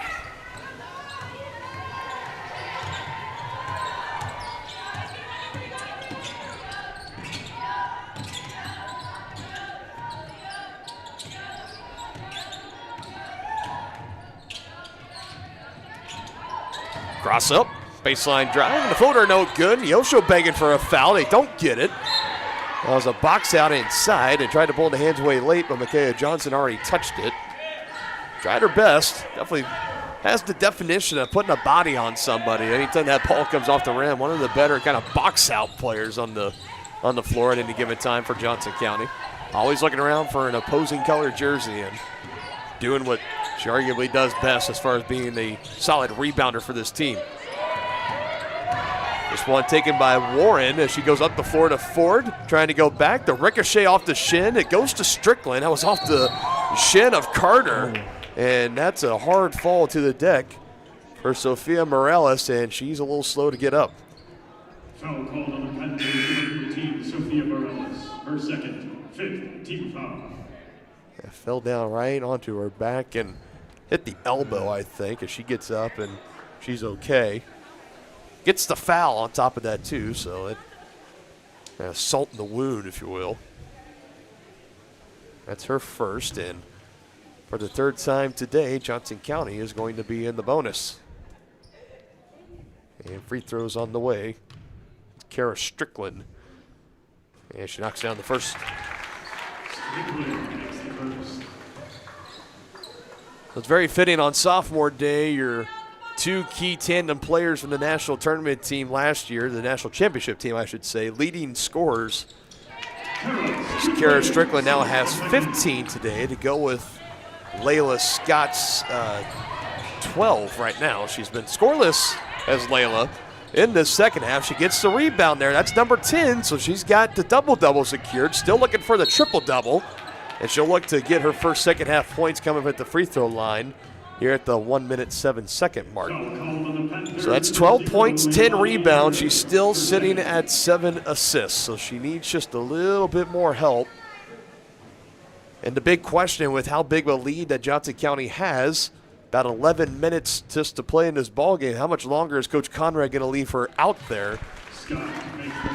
Because you got to imagine, you never want to have what I like to call like a Boobie Miles incident. If you ever see Friday Night Lights, you never want to leave a star player out when you don't need them out there and, you know, have any bad luck like that happen. So we'll see. She's now got, the point total is 14, 10 rebounds, 7 assists. She's 3 away from locking up the triple-double. What should be the penultimate game played here on the Homewood floor in her Cavalier career. Still should have the first round game in the Region 6 tournament be played here in Johnson County. 2 on the shot clock, and that didn't hit rim. That's a shot clock violation. Yang just had to get it up. That was great defense again. Kara Strickland got a hand in her face. And the Cavaliers, I mean, on offense, on defense, they've been playing terrific today. Couple of lapses here and there with some turnovers, some missed free throws, of course. Nobody really ever plays a perfect game, but they just look and continue to play like the #1 team in the country. They've been there from the preseason all the way to the final rankings of the regular season as they are eyeing and going into the postseason, trying to defend their national championship crown with an unblemished record. 28-0 would be 29-0 they can close out this win this afternoon as Jade Warren makes her first free throw on this trip. Second trip for her, she's a perfect 3 for 3. And this is that point where if she misses it, everybody looks at me and says, you just had to say something.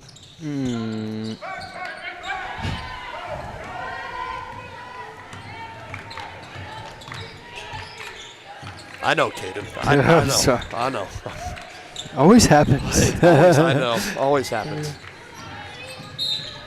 And Scott trying to poke that one away. She'll get called with the foul. And it's something like I never mean to do it intentionally. Now, for the opposition, maybe I'll try to pull it in my favor to be like, well, it always works when I talk about it for my team. Let me try it on the opposing team and see if it works there. And, believe it or not, it actually rarely works on the opposing team. It always works on Johnson County, which is just weird stuff. Weird coincidence, I guess. I'm just like, I got all this great information. I'm trying to read it, and then, like, hey, she's a perfect 3 for 3. She's doing so well from the line. And right as I say that, she misses her first attempt. Chance for the final shot. Who else? Layla will go line for 2. Gets helped up by her teammate Nanda Ford. That'll be a foul on Leilani Carter. That's her third personal. Carter just hit the 2 free throws on the other end for Neosho. And at worst, we will head to the fourth quarter with the Cavaliers having a 68-41 lead, but we still have these 2 free throws for Layla Scott as they add 0.3 of a second back on the clock. Shooting foul, so 2 free throws regardless. And the first one's good. And that is all I'm going to say about the free throw attempts here for Layla Scott. I'm going to keep quiet on this one. Maybe I should just stick with that. What do you think, Caden? I think that'd be a good safe bet. Perfect 6 of 6 at the line for Layla Scott. She's got 16 points, needs 3 assists in this fourth quarter to wrap up the triple-double. It's been a good day here at the Fieldhouse for the number 1 team in the country. They lead 70-41 going into the fourth.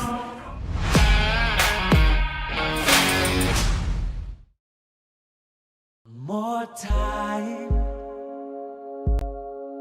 before you wake up in the wild. Our natural world needs us now. Step by step, side by side, together, we can find a way to ensure that all life on Earth can thrive. To learn more about how you can help protect and conserve nature, visit nature.org.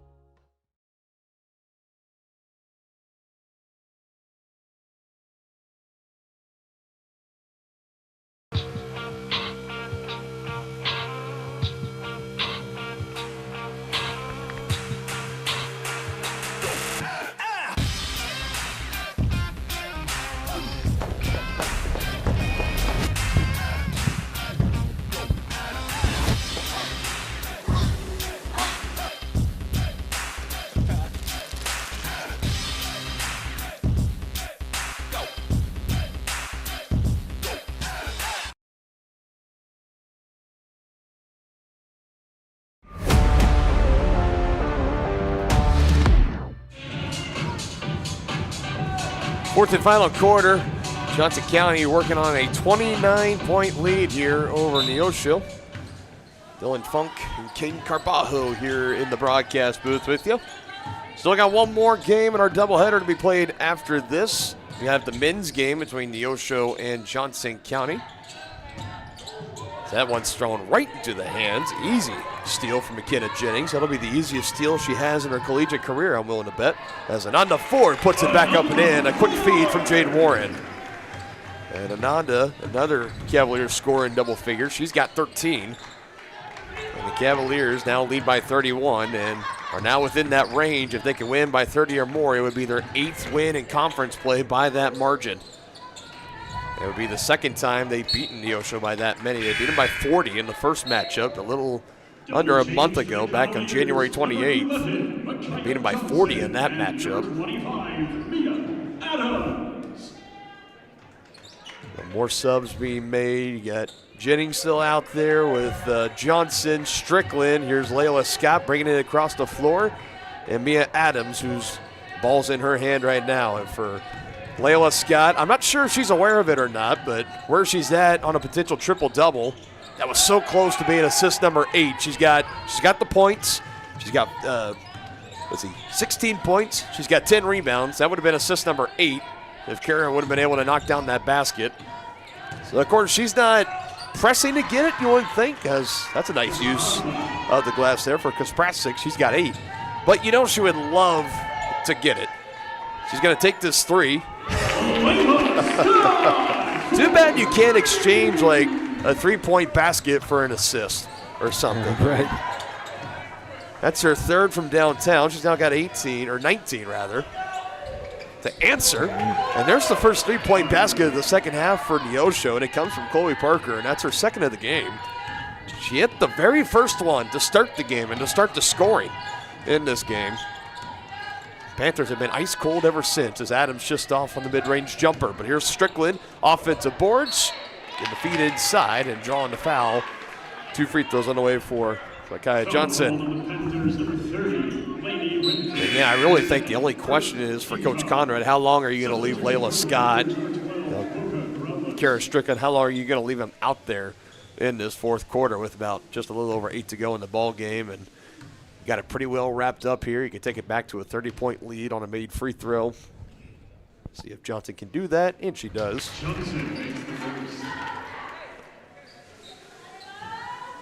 So I don't know. If Coach Conrad knows how close she is to a triple-double, maybe that will persuade him. Maybe to leave her out there for an extra couple of minutes, see if she gets it. But definitely, if he's feeling like he has seen enough from this star point guard and All-American, National Tournament MVP from a year ago as a freshman, then he's going to bring her out and say, you know what, let's try to get that triple-double again next game, or let's save it for the postseason. I assume she'll get at least a curtain goal before the game is over. But yeah. With it being sophomore day, too, and that's a good point to bring up. She gets the steal. Strickland gets the feed, and another one that's just off. Substitution for the Panthers, number 14, Sophia Perez. Yeah, Kara Strickland, Layla Scott, Carly Ellick are 3 sophomores on this women's team, and it's pretty customary, and we've seen it at the high school scene all the time where seniors get the curtain call to come out of the game, and we usually see it here too. And coming off the floor for one final time, at least in the regular season here at home. Again, Cavaliers should still have one more home game as they will host their opponents in the first round of the Region 6 tournament. Adams' 3 is good. She just continues to peak and heat at the right time. She's in double figures now. Her Mia Adams' 2nd 3-point basket. Hits the deck hard, and a foul will come in here against Johnson County. Stops the clock at 7:13. Foul called on the Cavaliers, number 23, McKenna Jennings. We will have the broadcast for you of the Region 6 semifinals and finals. This is for Cavalier fans and Panther fans alike watching our broadcast today. That will be over on the KJCCC Sports Network, so you'll still have to pay a subscription to watch, but you will be able to have our broadcast stream. Myself and the rest of my Varsity Sports Live colleagues, we will be able to stream that game for you over at Kansas City, Kansas Community College. Always encourage, too, if you can ever make it out to KCKCC. It's a great gym. They just had it renovated over the past 2 years, freshly opened up for this 2025-26 season. It is a beautiful gym they have out there now. So very fitting. They get to host the Region 6 tournament. Was hosted here at Johnson County last season. Athletic Director Tony Tompkins and company did a fantastic job hosting the Region 6 tournament. And the long board going to be tracked down here. Scott had it for a moment, but then taken away by Sofia Morales. Now a 3 ball on the other end, and that's way off the mark and out of bounds. That'll be Cavalier basketball.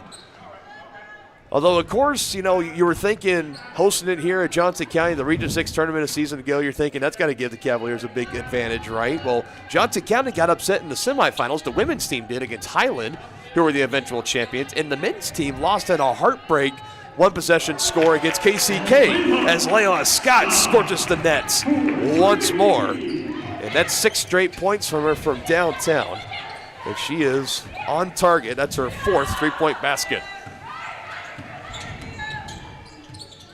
So maybe this year the tides will turn as the Cavaliers, both teams, will head over to KCK. The women's team looking for redemption to get back to the title game and win the Region 6 title. It would be their 19th in program history.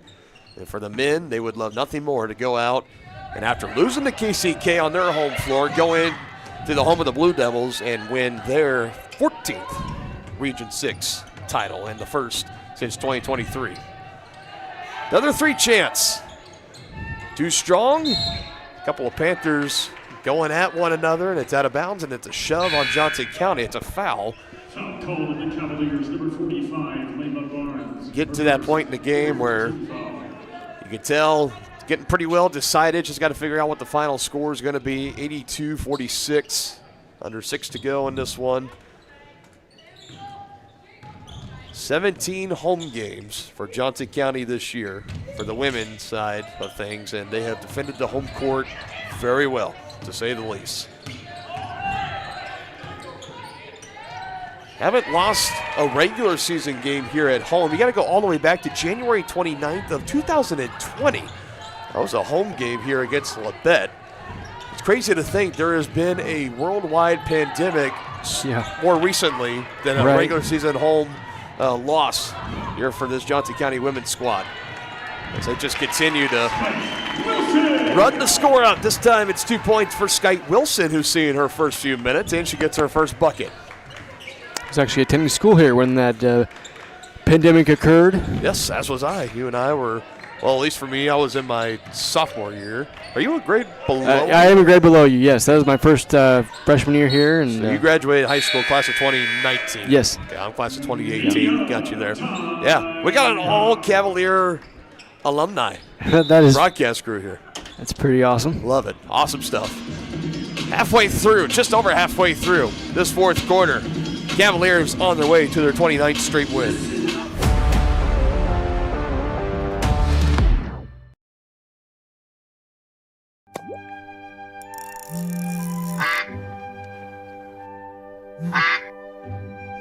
Oh, shoot.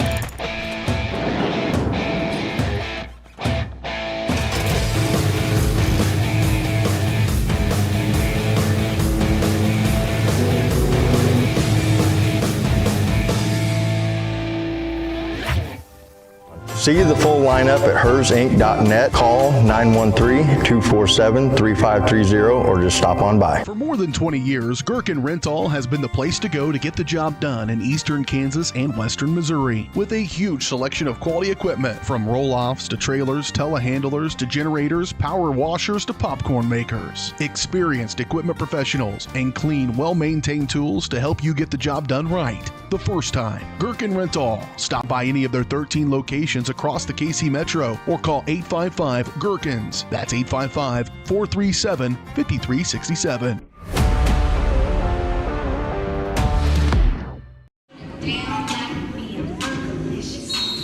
It's a palindrome score, 48-84. Is that what they call that? Interesting. I'm fairly confident it is. I could very well be wrong, but I think it's a palindrome when it's a phrase. You know, it's right. Race car is, I know, one of them.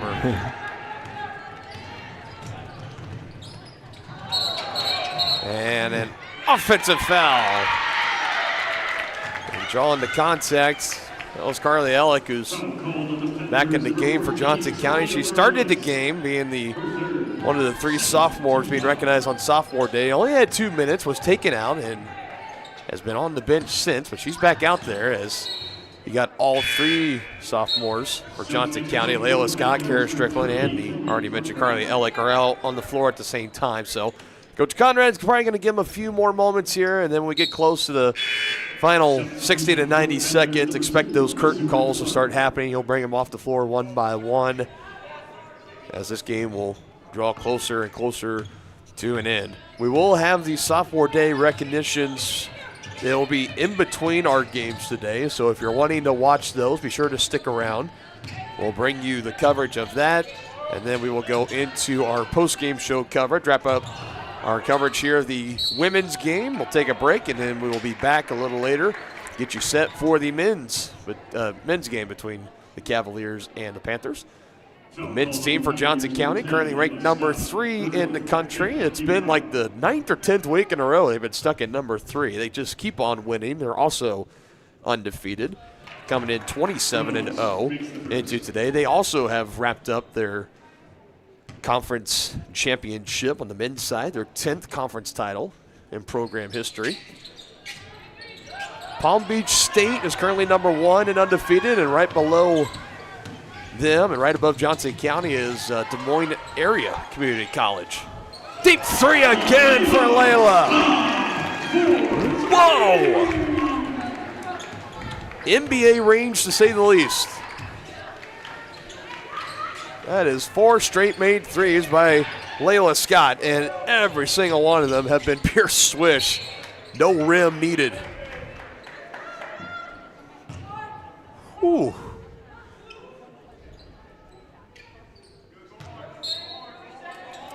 It has been such a treat to watch her and all last year and all through this season as Chloe Parker enters with a 3 of her own. She's got 11 and a rebound taken here by Growlis. Of course, last year you had her older sister Talia Scott was playing alongside Layla, and it's been the Layla show this year for the defending national champions, and she is going to be a big part of this team. Looking to get the number 1 overall seed in the national tournament and try to make history of going back-to-back for the first time ever here at Johnson County Community College and put up another championship banner here inside the field house. We did have a repeat of national champions, but it was the men's and women's. The women's won in 2000 and the men's won in 2001. So not the same team has ever won back-to-back. As Layla will add on now 2 more, so her point total is up to 27. If she could get to 29, that would be a new season high. 31 would be a new career high. So maybe foregoing the chase for the triple-double, instead going to try to hit a new season and or career high in point totals, as originally 2 subs were supposed to come in for the Cavaliers, and Coach Conrad, as that horn went off, said, actually, never mind, come back over here. Well, now he's going to send them back in. Okay. Or he just wanted them to wait till play resumes, so. It's 3 subs, and it could be for the 3 sophomores, so. Here's a 3. Adams off on the 3 ball. Rebound for Scott. Passes it back out. She's looking for that assist. Adams trying to help her. Short again. Layla. 3rd time's the charm. Yes!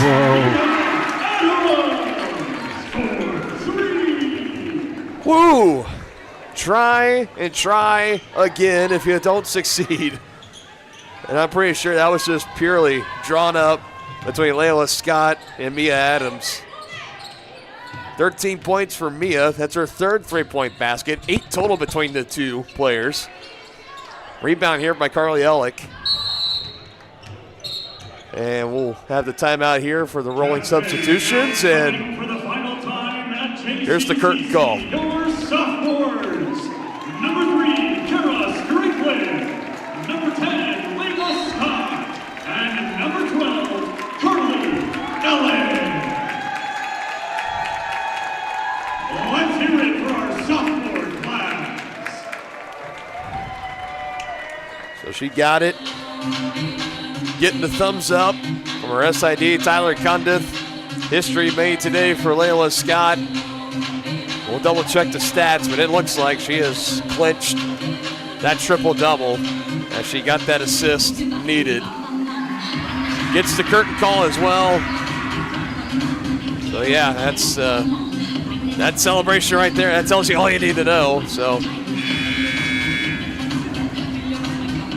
somewhere up here, that's on me. Might have shorted her a rebound or assist somewhere in the middle, but they're celebrating. She got that triple-double, and I guess that last possession is all you needed to know if she was just an assist away from wrapping it up.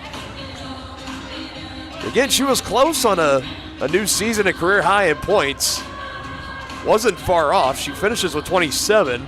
She needed 29 for a new season high. Needed to get to 31 for a new career high. But on sophomore day, she'll take the triple-double. That's tremendous stuff. As all three between Layla Scott, Kara Strickland, Carly Ellick, they got the curtain call. They're out of the game. We'll have one more regular season matchup Wednesday on the road at Allen. And then all eyes will be moving forward, trying to go into postseason play. Here's a turnover. Joycelyn Moore was kind of running out of options there. She was on the deck. Closed it in on the final minute of this one, 92-52. It was a 40-point win, the first matchup for Johnson County, and that's where the margin sits right now as we approach the final 70 seconds. Moore kicks it across the way. There's a drive in by Skyte Wilson, denied, but gets hit on the body. That's to be a foul against Tania Jones. So one more look at that triple-double clinching assist for Layla Scott. She hands to Mia Adams. They basically played like around the world, if you ever played that game of basketball growing up, where it was a left wing three for Adams. She missed it. Scott got the rebound. She tried a straightaway three. She missed it. Scott then got another rebound and said, here, try the right wing. And Adams, she missed rim on the first shot. She was just short on the second. And, of course, the third one was pure swish. It's just like Little Red Riding Hood and the, this three is too strong. This three is too short. This three is just right. And that gave Layla Scott that 10th assist that she needed to clinch the triple-double on sophomore day. Unreal stuff. For the former All-American, more than likely going to get those honors again this year. One of the best players, not just in the conference, but in the entire nation.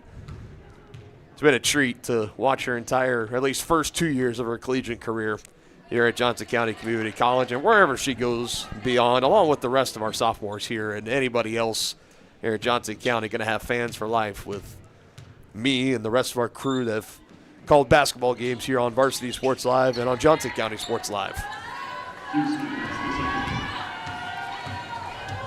Maybe about the final one or two possessions, that's all that's left in this game for Johnson County. Here's Adams, violent crossover, and she gets it to go. And with all the attention on our sophomores, Mia Adams has posted 15 points today. Another great game for the freshman. Now she gets a steal. About a second difference between shot clock and game clock. Cavaliers want it all, and Sky Wilson's just off. A rebound for Snodgrass. Three, Adams will not go. I'm telling you, it's that left side. She likes it here on the right side better.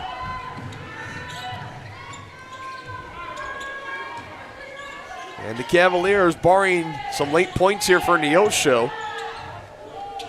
It's up, and it's no good. And the Panthers are going to run out of time, and the Cavaliers finish the regular season perfect at home. 95-53 your final score. Johnson County 95 for a Cavaliers win. So they win the first matchup by 40. They win it here today on sophomore day by 42. A dominant performance from Johnson County and company, capped off by the triple-double from Layla Scott. Terrific stuff for the number one team in the land, the defending national champions, as they roll into their final regular season game. Still perfect, a chance to finish 30-0. A win coming up this Wednesday, the 25th, on the road at Allen, is all that stands between Johnson County and perfection going into postseason play. As we will shift it on over, bring it to our Johnson County Sports Live postgame show. And we're going to go rolling right into the sophomore day recognitions as we'll step aside and let our PA announcer Tristan Jordan take over. The college women's basketball team has now clinched an outright regular season conference championship.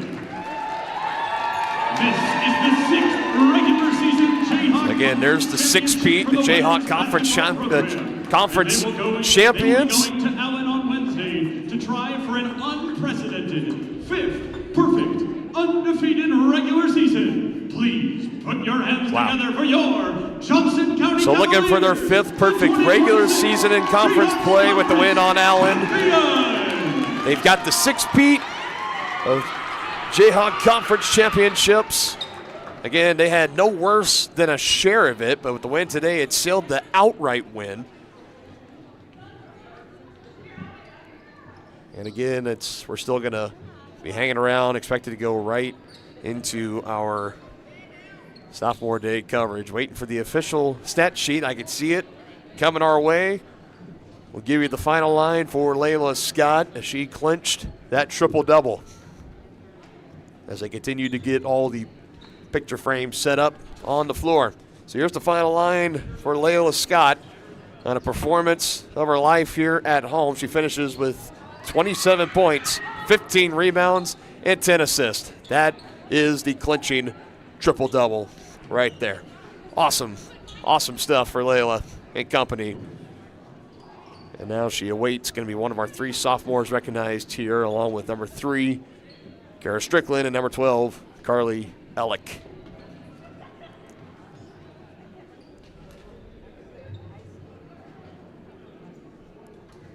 You got the blowing up pictures here and on the stands. Got some balloons. Usually the players are escorted out on the floor. They got some family here or come out, usually greeted by Coach Conrad and Athletic Director Tony Tompkins, and Tristan Jordan, our PA announcer, is going to read off the list of the accolades and maybe some role models they would like to thank, and among a variety of other different things. It's always one of my favorite things to cover. You know, we do a lot of high school sports coverage too, so obviously we got senior nights and stuff, and those are always great to cover. This is our 3rd season here at Johnson County, so our 3rd basketball season covering sophomore day, and for spring sports as well, baseball and softball, and then we've had 2 sophomore nights in the fall sports season between men's and women's soccer and volleyball. It's always a lot of fun, a lot of good stuff. All right, Cavs. Let's turn it over to as Tristan you all Jordan. know, tonight is sophomore night, so now we will recognize our 3 sophomores from the women's basketball team. Please put your hands together for Carly Ellick. Carly returned to the lineup this year after serving a redshirt season a year ago, and she has been a welcome return. The forward out of Neosho, Missouri has started 18 games and is averaging a 3.8 points and 3.9 rebounds. She is also making over 50% of her field goal attempts, 83% of free throw attempts, and she has been the team's top rebounder in 5 games this season. Carly Ellick!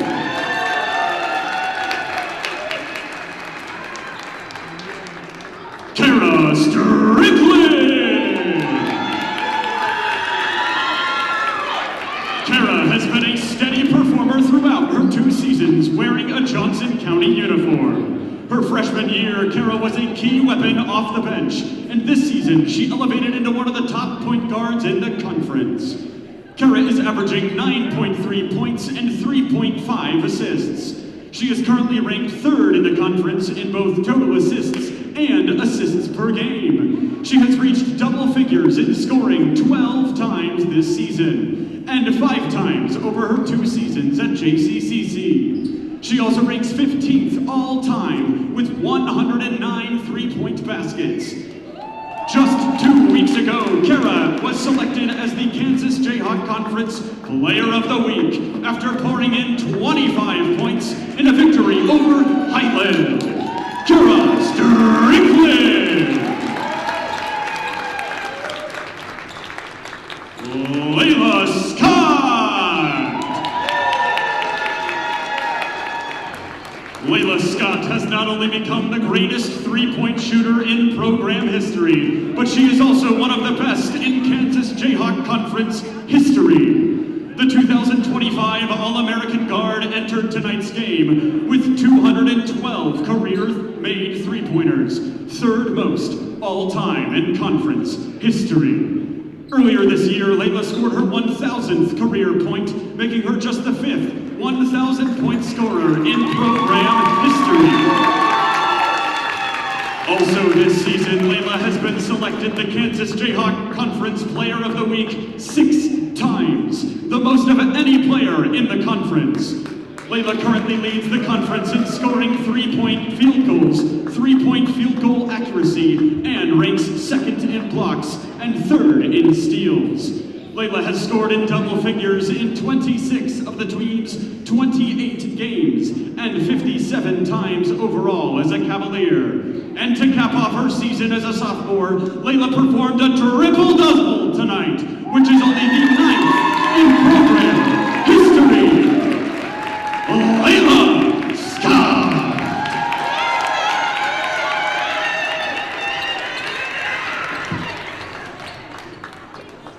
Teammates bringing out the goodie Cavs basket fans, for let's hear it one more time for your women's basketball one sophomore. more well-deserved round of applause for our 3 sophomores being recognized.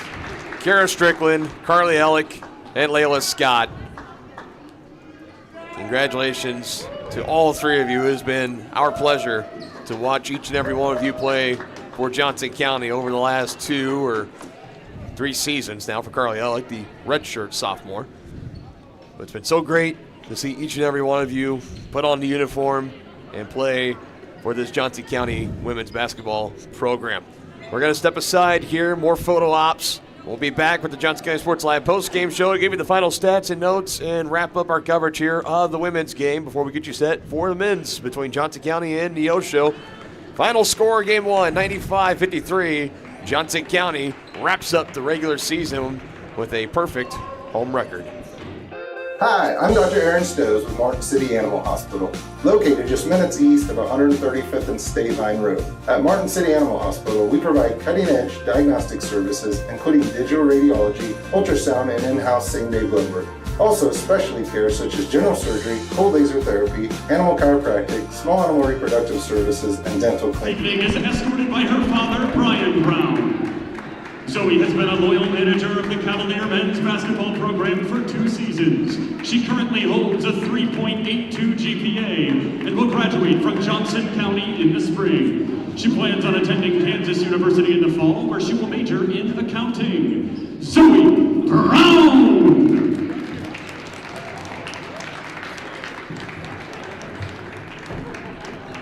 Aziz Shine!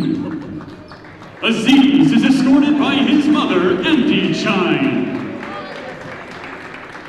Aziz is back home this year after playing his freshman year at Labette Community College, and he has made the most of his return. He's played in 22 games and is connecting on 52% of the shot attempts, 4th best on the team. He's scored in double figures 3 times this season, and he recorded one of the best games against his former team.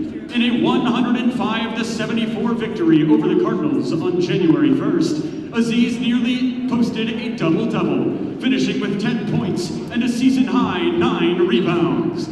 He is averaging nearly 3 points and 2 rebounds per game. Aziz Shine!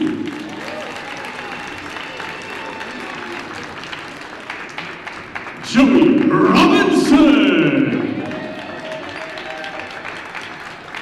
Escorted by his parents, Ricky and Amy Robinson, over his 2 seasons at Johnson County, Joey Robinson has proven to be an impact player for the Cavaliers, and his diverse skill set allows him to play all over the floor. This season, Joey is averaging 10.1 points, 6.4 rebounds, and 2.7 assists. He has scored in double figures 14 times, topped double digits in rebounds 3 times, and been the leading game scorer and rebounder 4 times.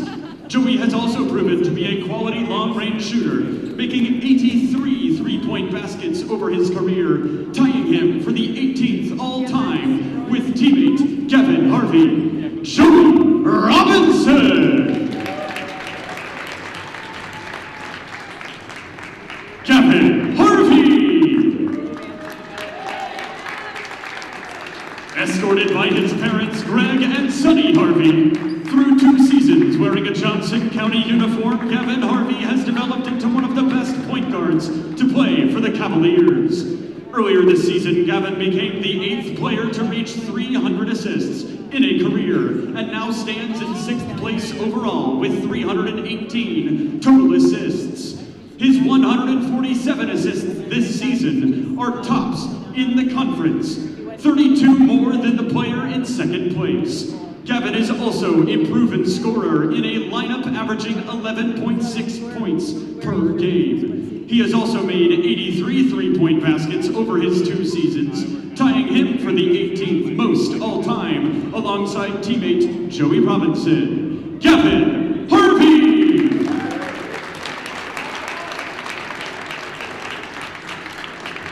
Aiden Wing!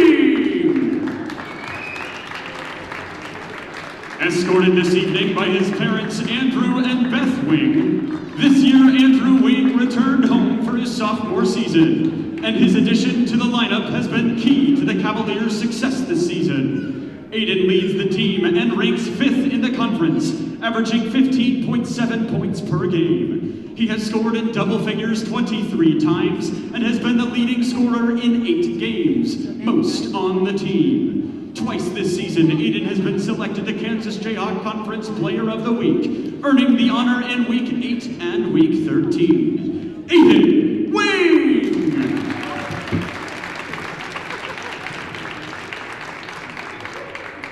David Cruz!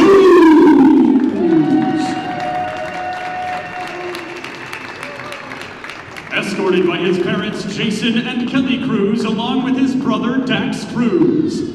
On Wednesday night, Tavian Cruz etched his name in the record books at Johnson County when he recorded his 31st career double-double, the most by any Cavalier. This season, Tavian has proven to be one of the best players in the conference. He has been selected the Kansas Jayhawk Conference Player of the Week 3 times this season. In 1 week, he was named the National Player of the Week. He is currently the only player in the conference who averages double digits in both scoring and rebounding, and is on pace to become just the 6th player in team history to average a career double-double. Over his 2 seasons, Tavian has grabbed 645 total rebounds, which ranks him 4th all-time in program history. Tavian Cruz!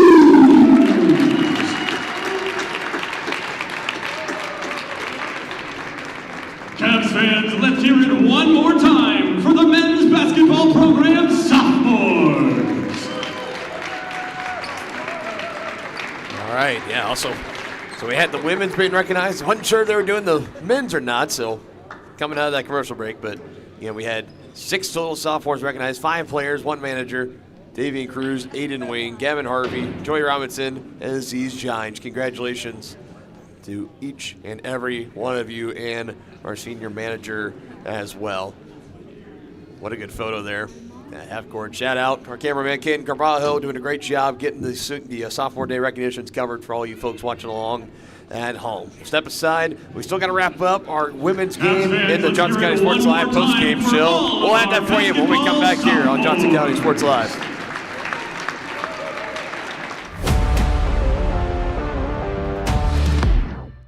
Hi, I'm Dr. Aaron Stowe with Martin City Animal Hospital, located just minutes east of 135th and State Line Road.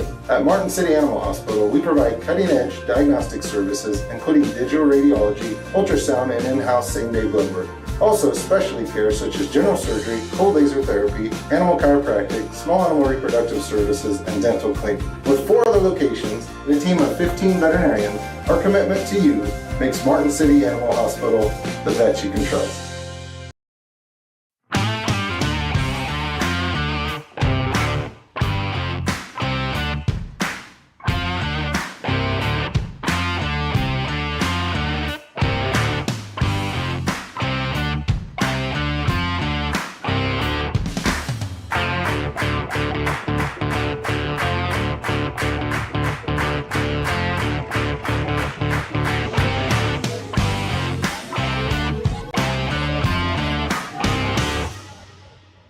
For more than 20 years, Gherkin Rental has been the place to go to get the job done in eastern Kansas and western Missouri. With a huge selection of quality equipment, from roll-offs to trailers, telehandlers to generators, power washers to popcorn makers. Experienced equipment professionals and clean, well-maintained tools to help you get the job done right the first time. Gherkin Rental. Stop by any of their 13 locations across the KC Metro or call 855-GHERKINS. That's 855-437-5367.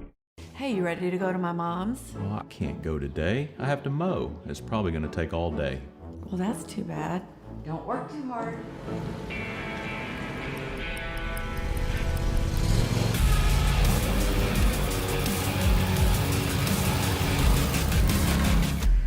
Dixie Chopper. Speed when you need it. See the full lineup at hersinc.net. Call 913-247-3530 or just stop on by.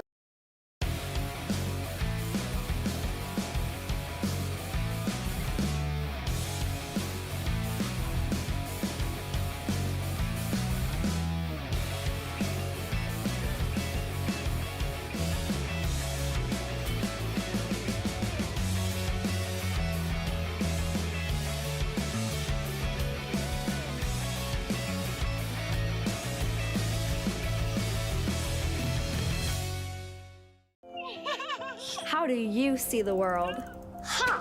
At Shriners Hospitals for Children, we know that changing how you see things can turn them into Everyday miracles. Like riding my bike. Breaking boards. Hugging my mom. Every day for over 90 years, Shriners Hospitals for Children has been sending love to the rescue, regardless of a family's ability to pay. If you know a child we can help, call or go online now.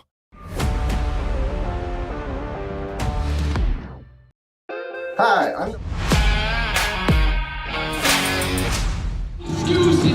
All right, men are out on the floor getting the warm-up shots in. We're about 19 minutes, 40 seconds and counting away from tip-off of our men's game. So still a little bit of time, but we're going to wrap it up for you here with the coverage of the women's game, the Johnson County Sports Live post-game show. Again, 95-53, 42-point win for the reigning defending national champion Lady Cavaliers, #1 team in the country, and they finished the season a perfect 17-0 at home. They will look for their 8th road win on Wednesday at Allen to wrap up their regular season in perfection. Would be the 5th time they've done that in program history, so be cheering on the Lady Cavaliers as they try to pursue yet another milestone in program history and team history coming up on Wednesday against the Red Devils.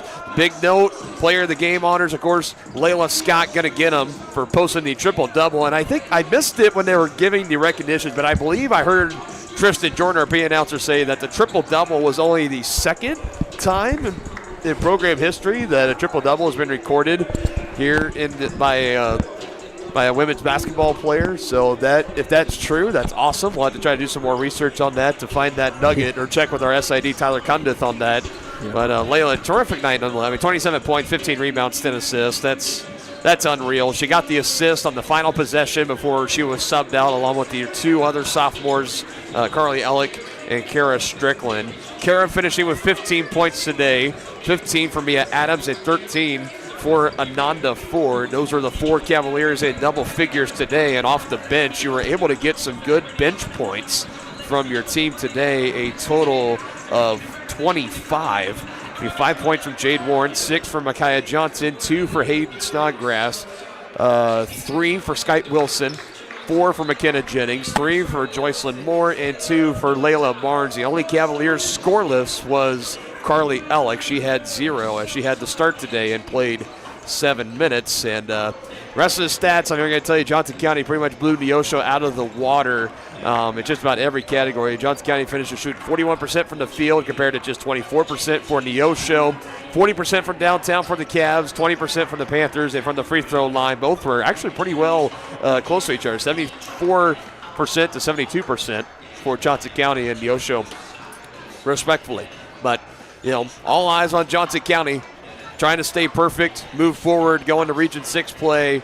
The undoubted, I mean, they already got the #1 seed. They already got the title clinched, so they're the 1 seed, and they will be here back at the field house. One more home game for them, but barring any potential team that decides not to play or forfeit the game, will be played here. Should be coming up on Monday, March 2nd. That'll be the final home game of the season for both men's and women's here at the field house at Johnson County Community College. Caden, I always serve it up to all my camera ops and everybody at the end of kind of wrapping up one game. Any kind of final thoughts, any other takeaways you want to get across from that women's game?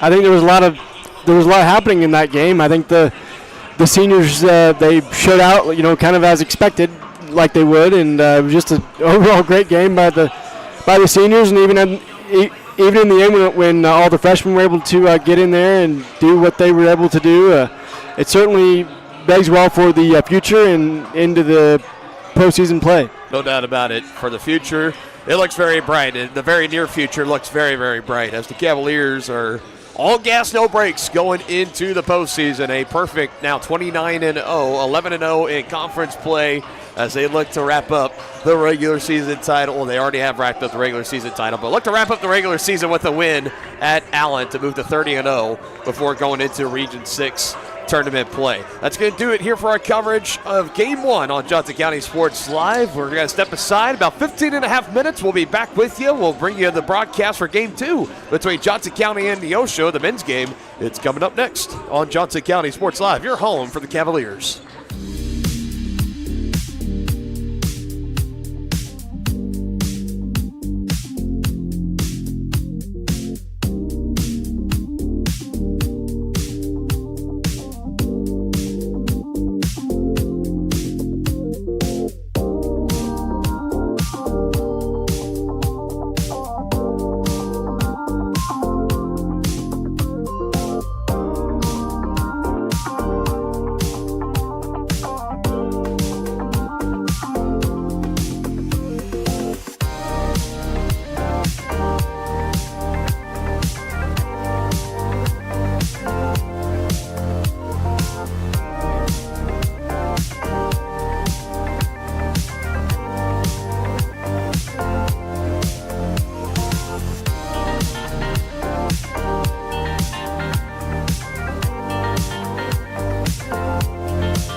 Game 2 of our doubleheader on sophomore day here at Johnson County Community College and Johnson County Sports Live. Cavalier Athletics presented by Martin City Animal Hospital, just east of State Line Road in Martin City, the place where your dog or cat is treated like family.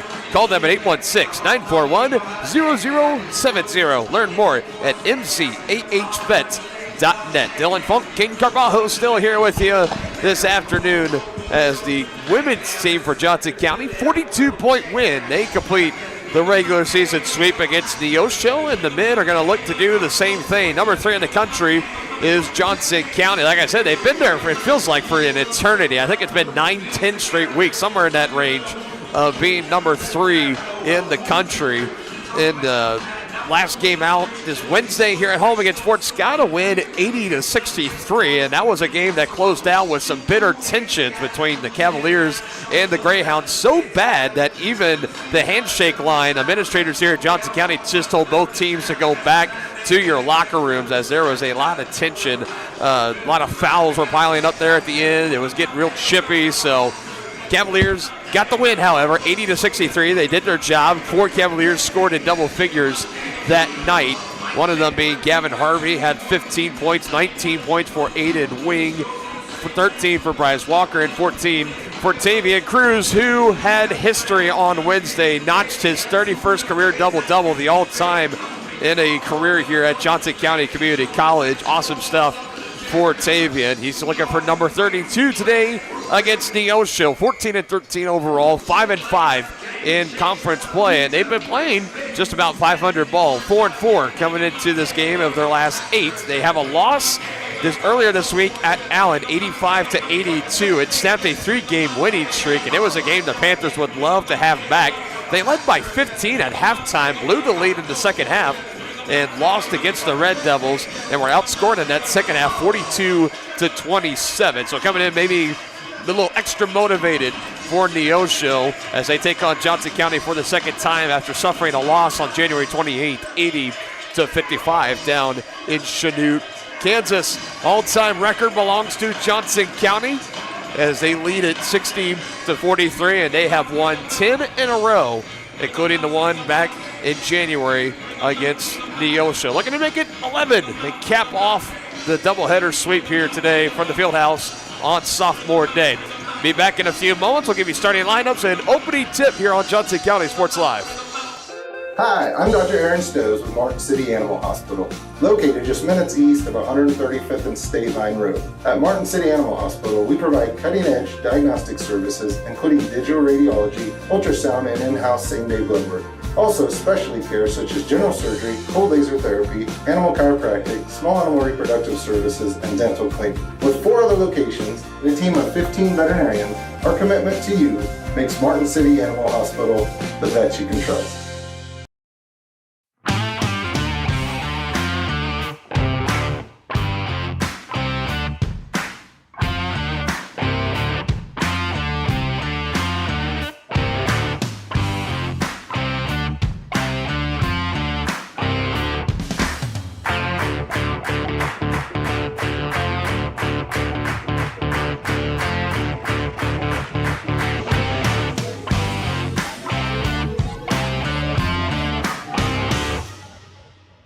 For more than 20 years, Gherkin Rental has been the place to go to get the job done in eastern Kansas and western Missouri. With a huge selection of quality equipment, from roll-offs to trailers, telehandlers to generators, power washers to popcorn makers. Experienced equipment professionals and clean, well-maintained tools to help you get the job done right the first time. Gherkin Rental. Stop by any of their 13 locations across the KC Metro or call 855-GHERKINS. That's 855-437-5367.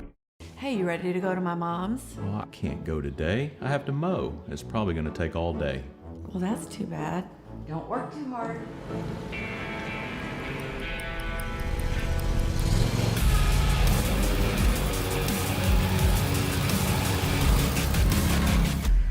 Dixie Chopper. Speed when you need it.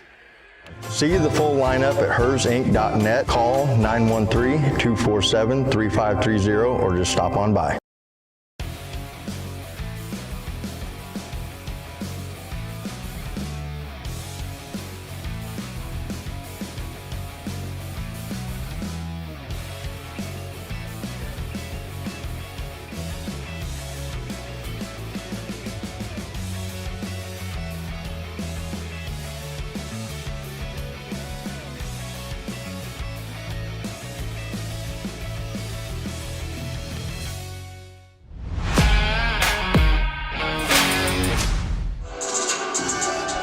here, wrapping up the Martin City Animal Hospital, our presenting sponsor here on Johnson County Sports Live. The 5 for the Panthers. Number 1, Raziel Taylor. Number 3, Jace Cooper. Number 4, Champ Pawaki. Number 13, Eric Arballo. And number 33, Cooper Weeks. Let's now meet the starting 5 for the Cavaliers on sophomore day.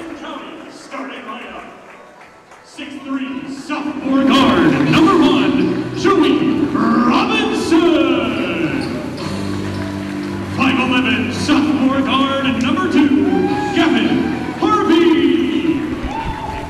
6'2", freshman guard. Number 3, Trey Fulcher.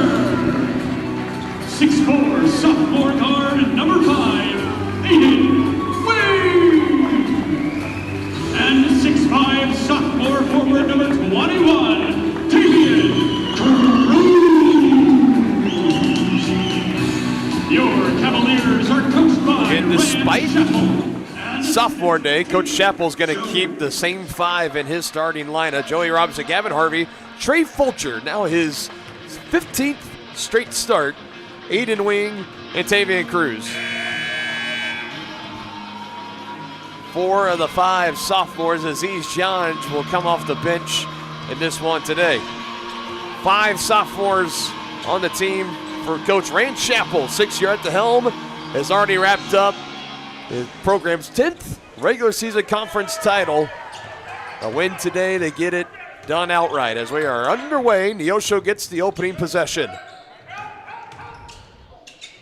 Quick drive inside, some contact and an early whistle. 13 seconds into this contest, and we have a foul call on number 3, Trey Fulcher.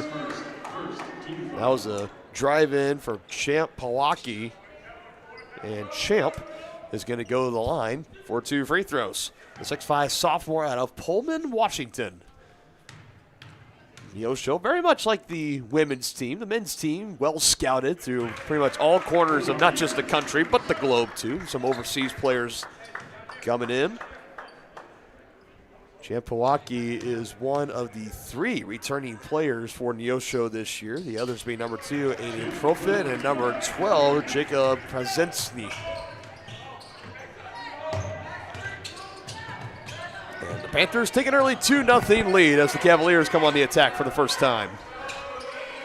Crossed away in the near corner, Aiden Wing is there, and Aiden Wing can't hit the 3. Perhaps that slight glare from that open door on that end of the gym maybe playing a factor. Rebound here by Aiden Wing. It's like we're playing at the field house in Lawrence. Right.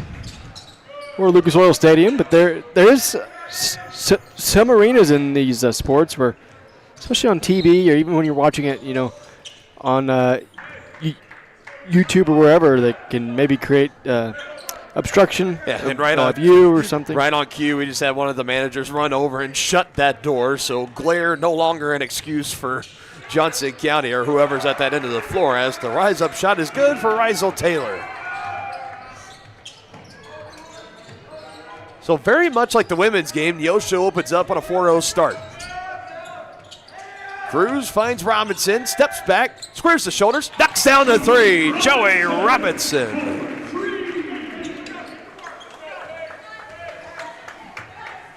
It's the feed from Tavian Cruz, who is so close on becoming just the 4th Cavalier player in program history to average a career double-double. Now the Cavaliers on the takeaway. That was bobbled in and out of the hands of Cooper Weeks.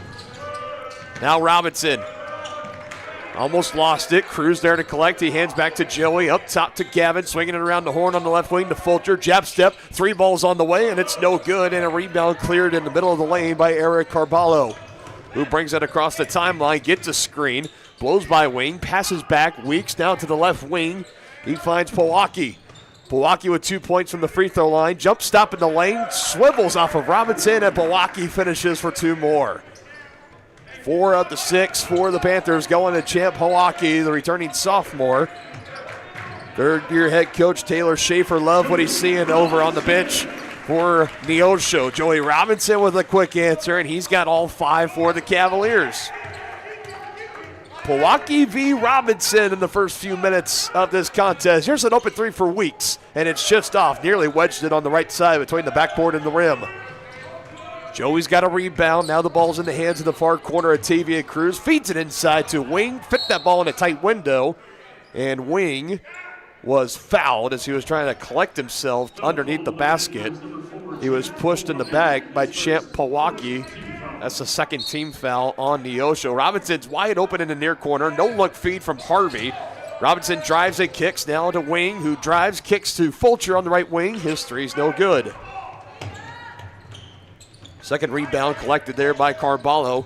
Hands it off to Taylor, who finds Carballo again. A head fake, showing off the handles, but swiped by Trey Fulcher.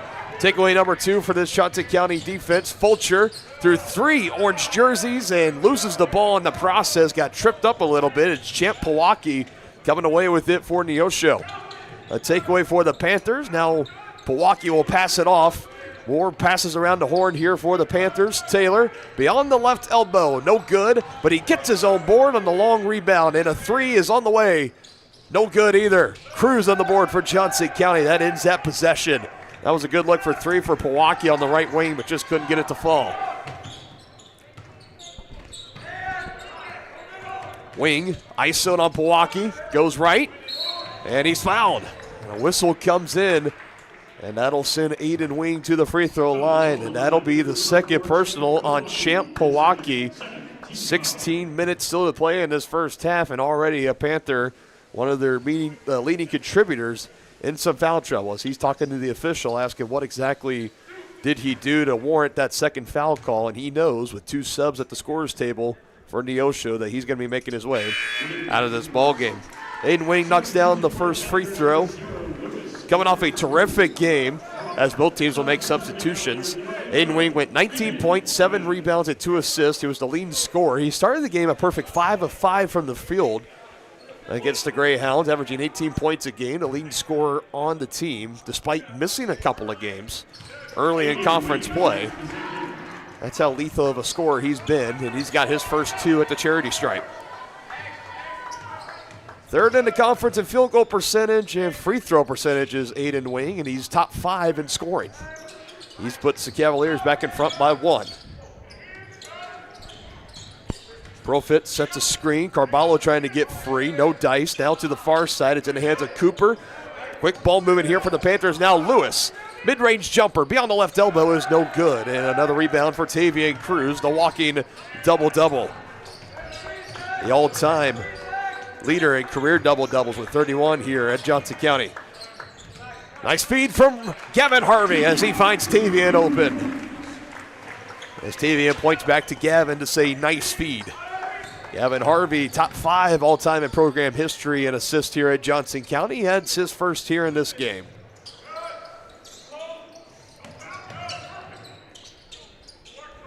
Threads the needle, extra pass, good. Chris Paul movement, but it ends in no points for Neosho. That was a wide open look underneath for Profit, and just kind of got startled by the late contest of Tavian Cruz. That was a big miss for Neosho that could have brought him back within 1. Now a feed inside, double team on Cruz, and he finds the open Aiden Wing. And those high percentage shots that are missed for Neosho, they can be magnified in a moment like that, from being within 1 to now down 5 and a missed 3. Not able to answer is Lewis on the offensive end for the Panthers. This is where the Cavaliers start to go on their patented run. Straightaway 3. It's good for Aiden Wing.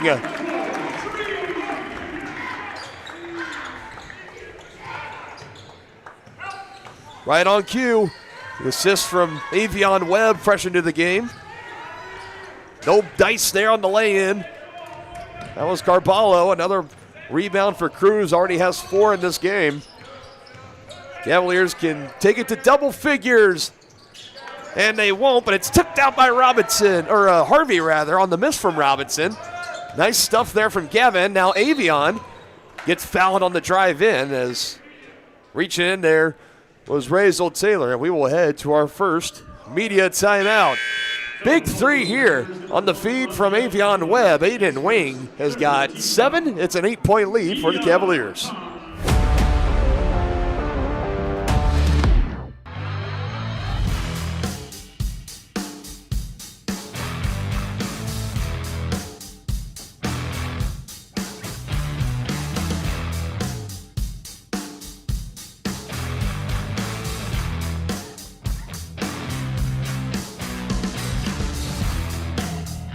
See the full lineup at hersinc.net. Call 913-247-3530 or just stop on by.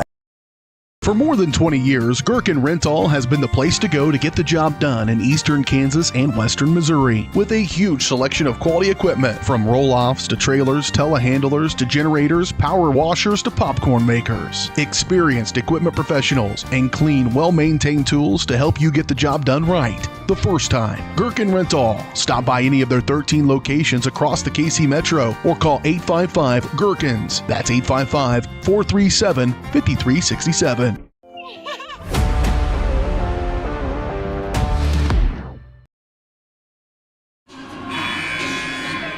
An 8-point lead for Johnson County. A great start to this game. 14-6, 14 minutes to go. Dylan Funk, Caden Carbajo here with you in the broadcast booth, live at the field house at Johnson County Community College in Overland Park, Kansas. Panthers making the drive up from Chanute, Kansas. Have a decent drive home ahead of them, both the men's and women's teams. It'll be Cavaliers basketball at their end. Harvey will trigger this incoming inbounds play. Chappell, one of the best at drawing up some very nifty inbounds plays coming out of a timeout. Let's see what he has here.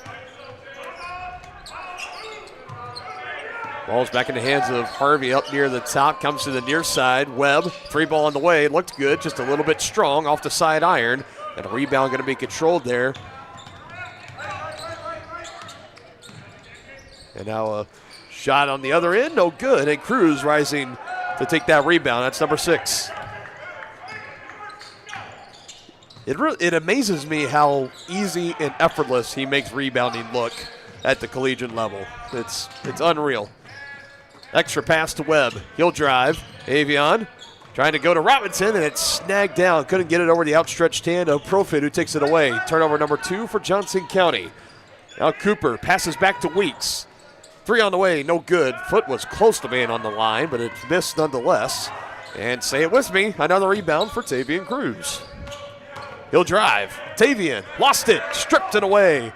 Second turnover in a row for Johnson County. Now a pull up at the free throw line, a little off, but a rebound underneath by Profit. Gets the miss from Cooper, but stripped by Gavin Harvey. Here he comes the other way, feeds to Webb on the right side, and Avion Webb has his first points. Defense into offense for Johnson County. They lead by 10.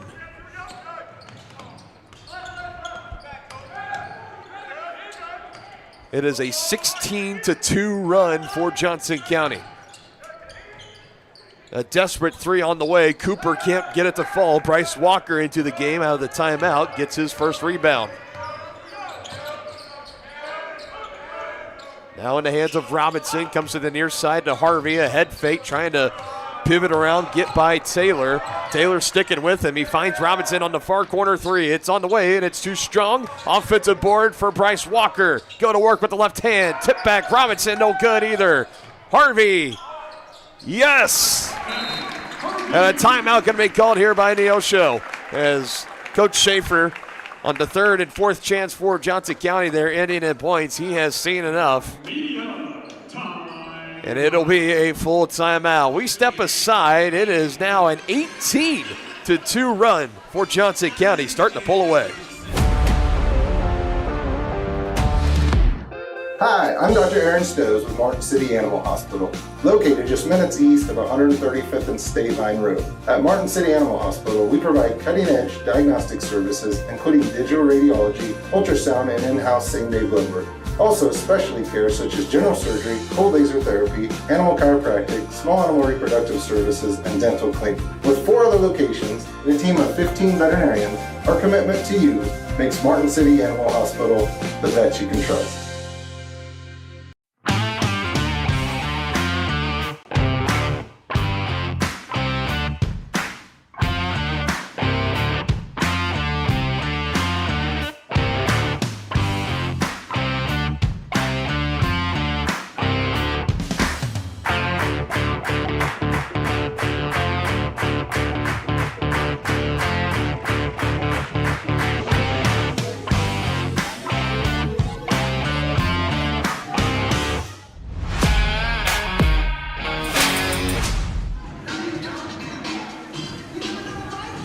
it's sophomore day for our Golden Girls as well, the dance team here at Johnson County Community College. 3 sophomores that they have here. I saw the banners hanging up in the lobby on the way in to the gym today.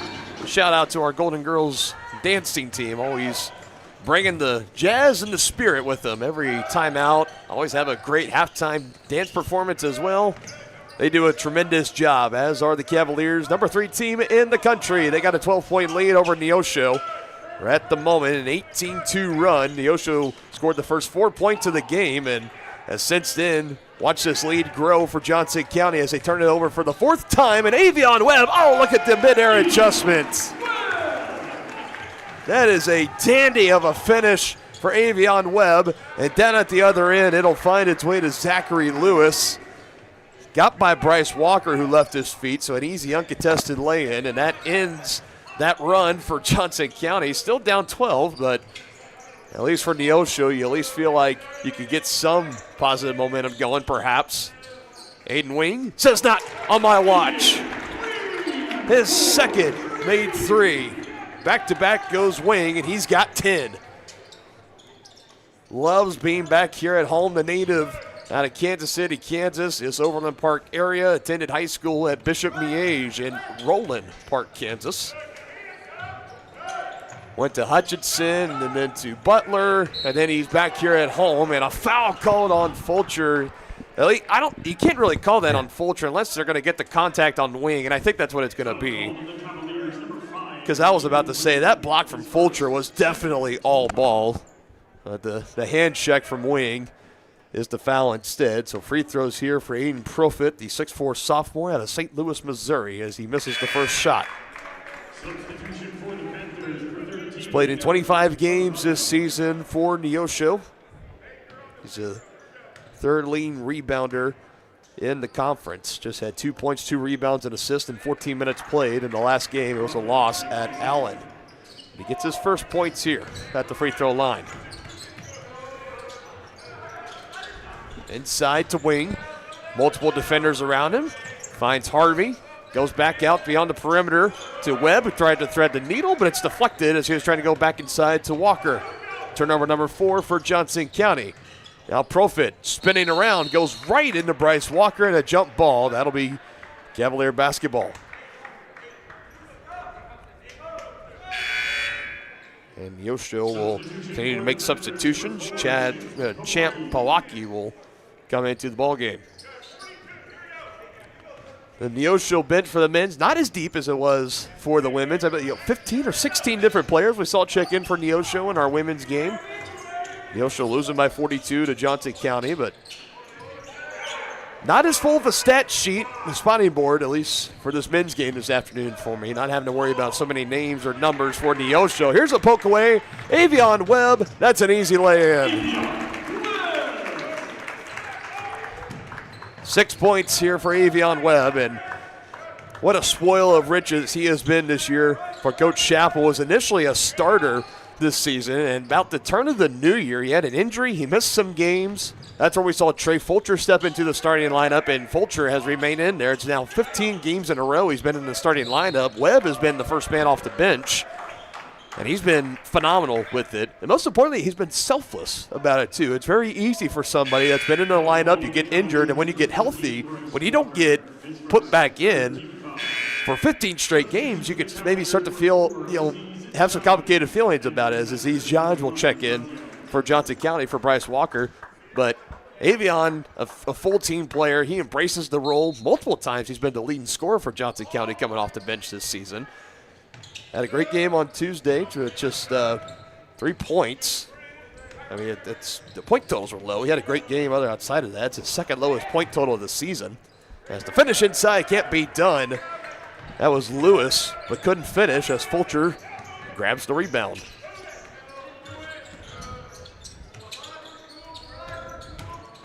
Already to Jean, the transfer sophomore from Labette, back home as well. As Webb has it poked away from behind, but not able to collect it, is Razel Taylor, and it'll stay here with Johnson County as they'll put a fresh 20 on the shot clock, and Jordan Mason is also going to check in for the Cavaliers. Well, Are they going to say that was never controlled? Okay, so they're just going to leave 13 and counting on the shot clock. They'll say Neosho never had full possession of that. Trey Fulcher says doesn't matter as he lays it in for his first points of the afternoon.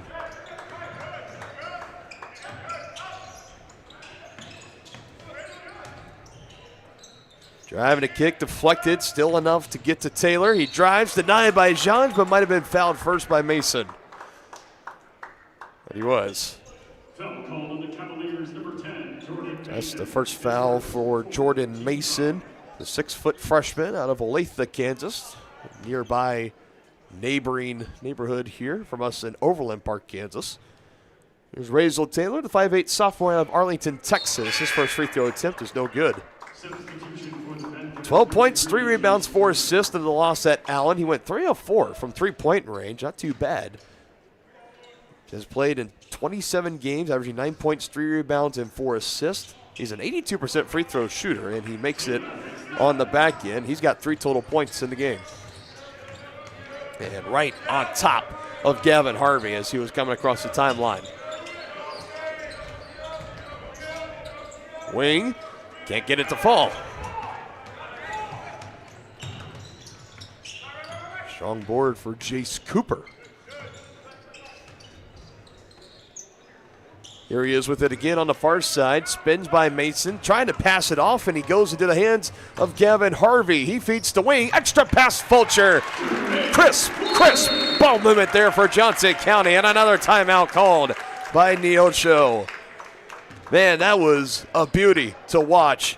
Defense into offense, out in transition once again for Johnson County. Avion Webb and company have it up to a 19-point lead, 29-10, 7:57 to go in the first half. Hi, I'm Dr. Aaron Stows with Martin City Animal Hospital, located just minutes east of 135th and State Line Road. At Martin City Animal Hospital, we provide cutting-edge diagnostic services, including digital radiology, ultrasound, and in-house same-day blood work. Also, specialty care such as general surgery, cold laser therapy, animal chiropractic, small animal reproductive services, and dental cleaning. With 4 other locations and a team of 15 veterinarians, our commitment to you makes Martin City Animal Hospital the vet you can trust.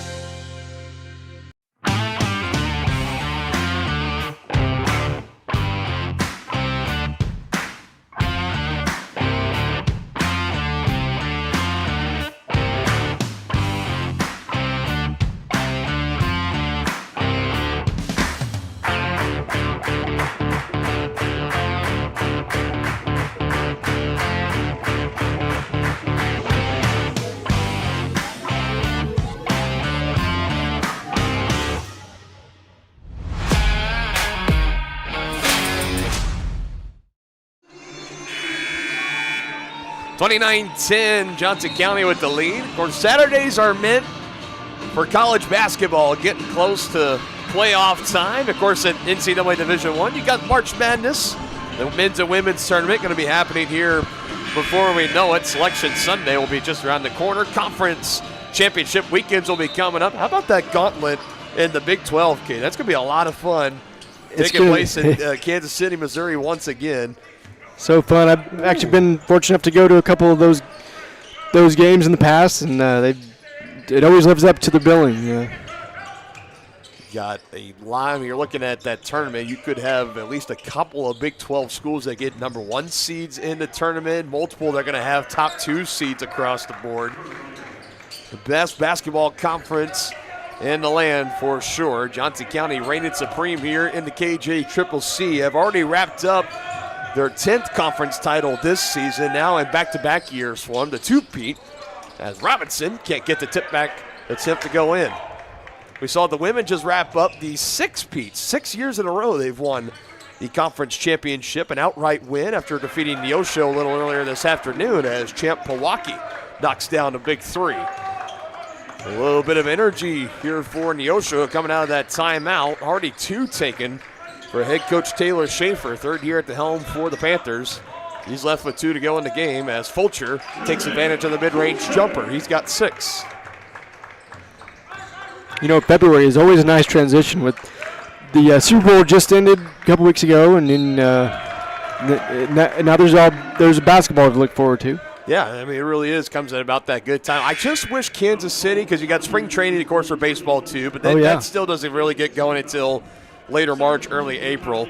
I just wish we had an NBA team. I wish we had a hockey team Yes, here. I think a lot of people do. Because Chiefs season, done. Thankfully this year it was done. They need a reset. Obviously Mahomes and company, wish them all the best next year. Royals are still getting going in spring training. I just wish we had an NBA team or something. We got college basketball, though. I got my Jayhawks. You have your Wildcats. Not much Wildcats, but both taking losses today, unfortunately. Yeah. Kansas losing at home against Cincinnati, and K-State losing on the road at Texas Tech. Tough break. Saying our Cavaliers play well, though, as Gavin Harvey knocks down that three. And the first points of the ball game for Gavin Harvey. Should go with mentioning, as that's assist number 3 in the game for Tavian, and he met a new season high of 5 on Wednesday as well, where he already clinched his 31st career double-double. Harvey feeling hot. Instead, it's a miss and a rebound by Joey Robinson. Already 5 boards for Joey. Mason close to a carry, doesn't get called for it. Here's Robinson, lets the 3 fly, no good, and another offensive rebound. This one courtesy of Aiden Wing. Mason, pull up, beyond the free throw line is good.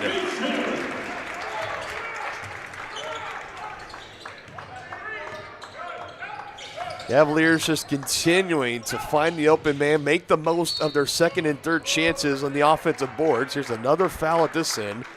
There's more free throws coming the way for Neosho, and that'll be the first personal foul on Tavian Cruz. That's the 6th team foul in Johnson County, 3 team fouls for Neosho. As Aiden Profit is back to the line, second trip for him, and he went 1 for 2 as he makes the first here. Mentioned Profit, the native out of St. Louis, Missouri.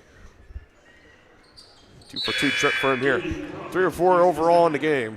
Substitution for the Panthers, number 33, Cooper Reeves.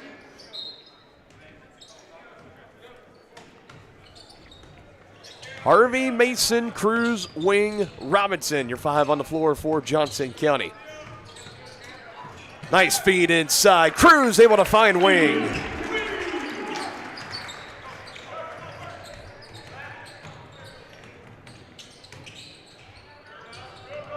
$12 points in the game for Wing. Here's a make at the other end. That goes in and good. That was Taylor. Collects more points. Robinson can't answer on the other end. It's still loose. He gets his own miss. Joey, go up strong. 7 points, 6 rebounds in this first half for Joey Robinson. He's having a beauty of a game. Almost gets the steal. Now he does get the steal. Look at the hustle play here by Johnson County. Wing will go to the line.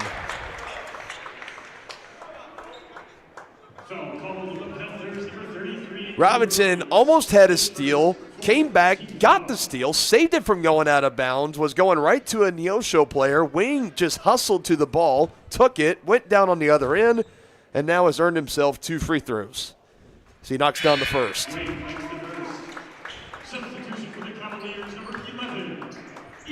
Perfect 3 for 3 start at the free throw line for Aiden Wing, and we're going to see near a full line change. 4 new players on the floor for Neosho. It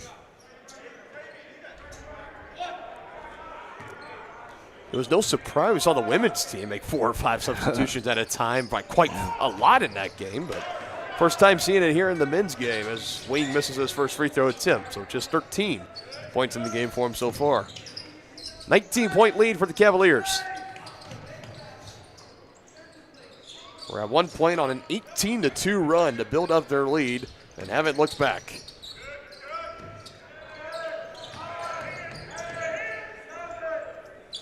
With under 10 on the shot clock, that 3 no good. Batted around inside, and Aiden Profit underneath gets the bucket to go. He's got 5, and he also had the rebound on the miss.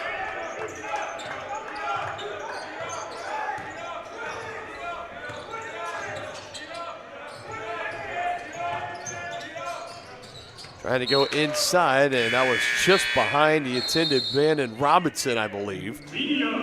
And that turnover for Johnson County, number 5 in the game, will send us to a media timeout. Not sure what happened there.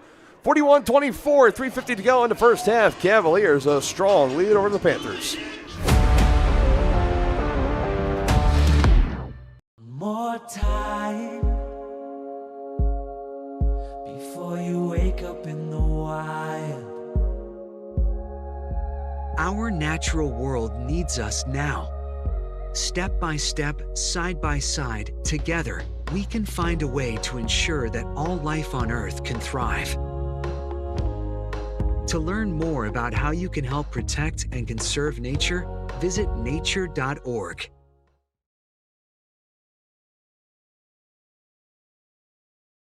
Prescription drug pricing points to corporate Freedom of the press is about your right to know. and Clark sheer athleticism. It's about your right to be informed. Today, there are real threats to press freedom Reaching residential areas? and your right to know about the world around us. We must protect our right to know, no matter what kind of news is important to you. Before it's too late, understand the threats. ProtectPressFreedom.org.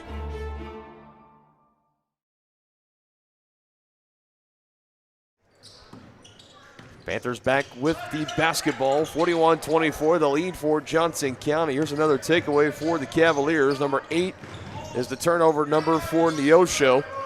Dylan Funk, Caden Carbajo here with you. Saturday afternoon and early evening in Johnson County Community College. Just off the glass for Walker. Coming his way up the floor, now kicking it out. That was DeAndre Okono on the rebound. Now it's in the hands, that's Duff Reed. Okono spinning around, and he walked with it. That's turnover number 9 now for Neosho. For the coaching profile for Taylor Schaefer, the man over at Neosho. He led them to their first winning season in a decade 2 seasons ago, and has kept that standard for his time here over the last 2 seasons. 14-13 overall is where his team sits coming into today.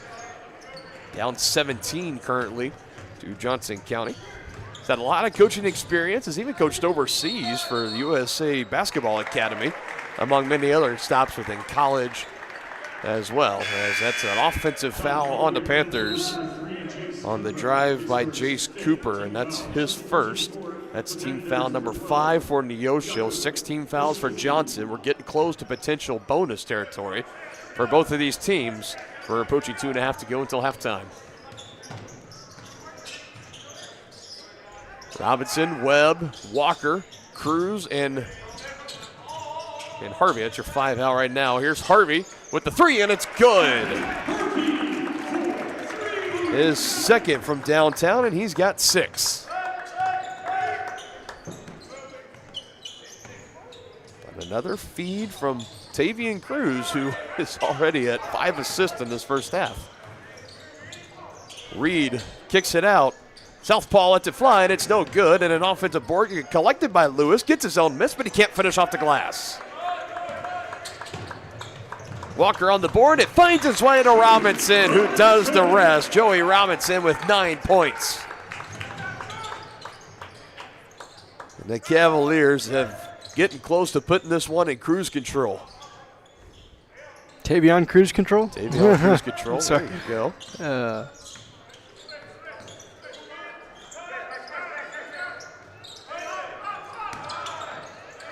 8 on the clock, poked away. Guess who? Tavian Cruz. Robinson, no good. Cruz, board, can't get the 2. So close for Tavian Cruz. And the other end, it's Lewis, and I believe it's going to be a foul on the floor. I didn't see count the bucket.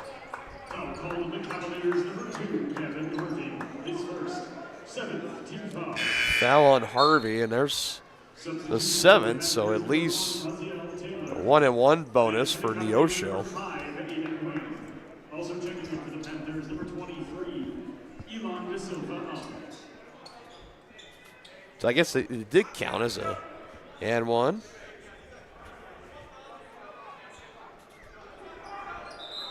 Or unless, Substitution for the Cavaliers. yes, no, so this is just the bonus free throws. That's what it should be.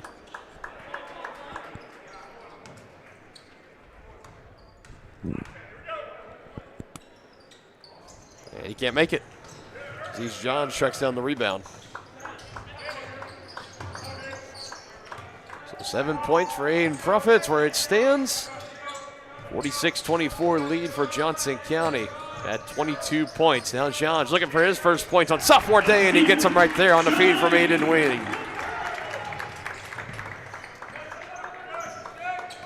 Feels nice for Aziz John to get on the board there.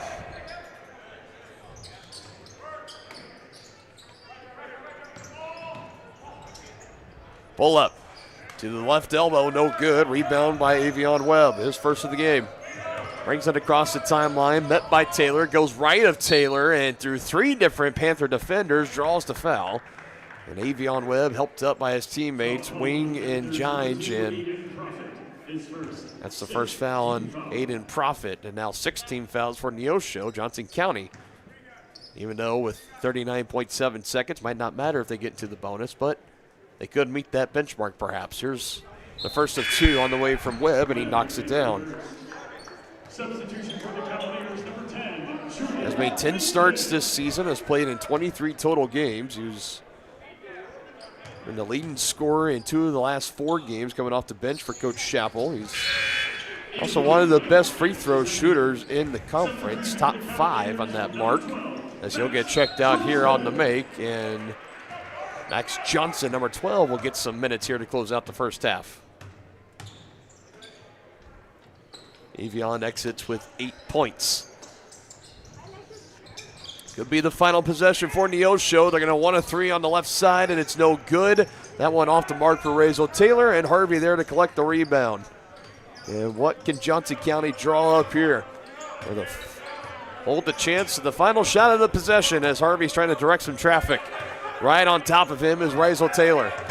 Harvey had to deal with tough defense at Fort Scott Wednesday, continuing here against Neosho. Harvey gets the 3 on the feed, and it's good as Johnson got it back to him, and Gavin Harvey does the rest as the horn sounds. And Gavin Harvey with 9 first half points, all coming from beyond the arc. And that makes the halftime score 53-24. Coming up, all good for Johnson County here on sophomore day. Hi, I'm Dr. Aaron Stowe with Martin City Animal Hospital, located just minutes east of 135th and State Line Road. At Martin City Animal Hospital, we provide cutting-edge diagnostic services, including digital radiology, ultrasound, and in-house same-day blood work. Also, specialty care such as general surgery, cold laser therapy, animal chiropractic, small animal reproductive services, and dental cleaning. With 4 other locations and a team of 15 veterinarians, our commitment to you makes Martin City Animal Hospital the vet you can trust.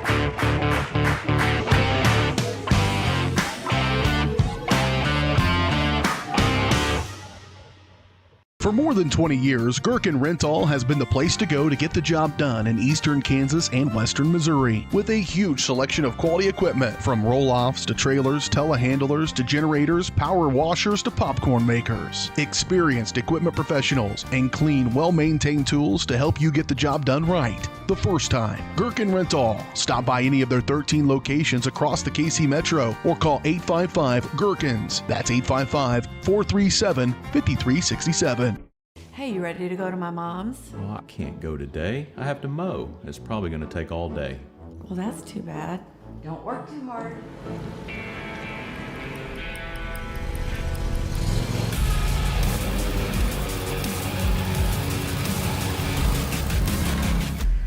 Dixie Chopper. Speed when you need it. See the full lineup at hersinc.net. Call 913-247-3530 or just stop on by.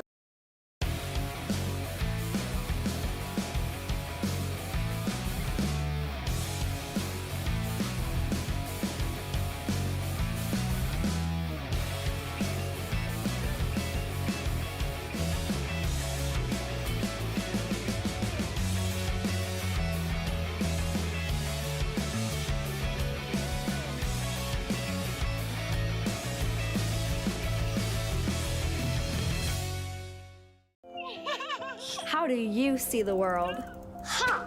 At Shriners Hospitals for Children, we know that changing how you see things can turn them into everyday miracles. Like riding my bike. Breaking boards. Hugging my mom. Every day for over 90 years, Shriners Hospitals for Children has been sending love to the rescue, regardless of a family's ability to pay. If you know a child we can help, call or go online now.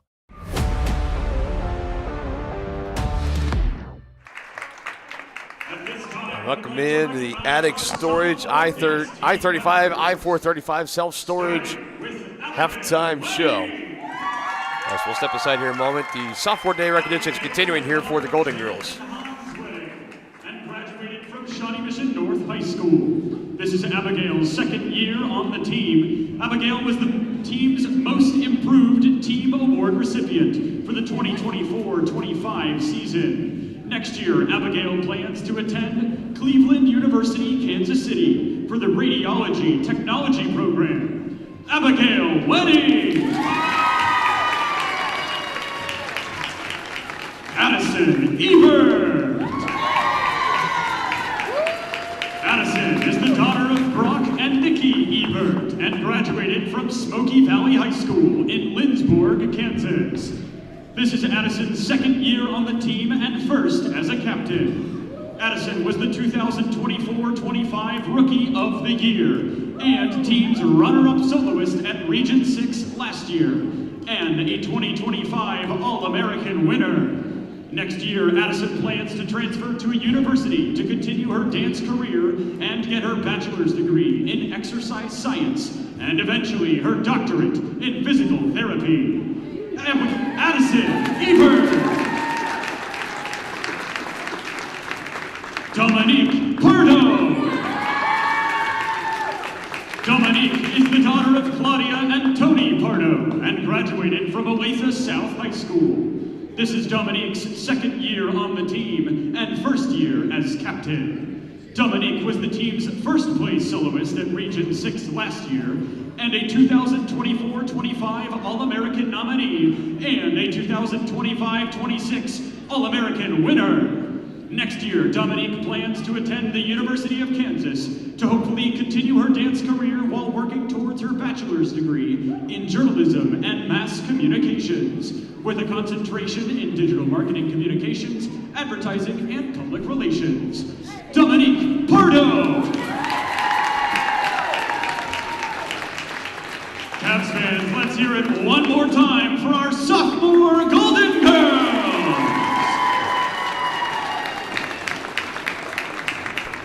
Fitting our three sophomores on the Golden Girls dance team, and that wraps up all the recognitions, at least for sophomore day, as we've had both the sophomores for men's and women's basketball, and then our three sophomores there on screen for the Golden Girls dance team. Let's break down some of these stats here as we welcome you back. Attic Storage, I-35, I-435 self-storage halftime show, a part of Attic Storage, as they offer climate-controlled units, RV and vehicle storage, plus clean, move-in, ready spaces. Rent, reserve, and pay online anytime at attic-storage.com. A halftime lead for Johnson County, 53-24, as they really just throttled there at the back half of the first half and built their lead up massively against Neosho, knocking on the door of a 30-point lead, just shy, but they'll take a 29-point lead with them nonetheless. Giving some stats, the point totals here for Johnson County. Two starters in double figures, and the leading scorer with 13, Aiden Wing. Another great start shooting from the field for him. 4 of 6 and 2 of 3 from downtown and 3 of 4 from the free throw line. 11 for Gavin Harvey, who's also shooting pretty well and very efficient. 4 of 5 from the field, 3 of 4 from downtown, 9 of his 11 coming from beyond the arc.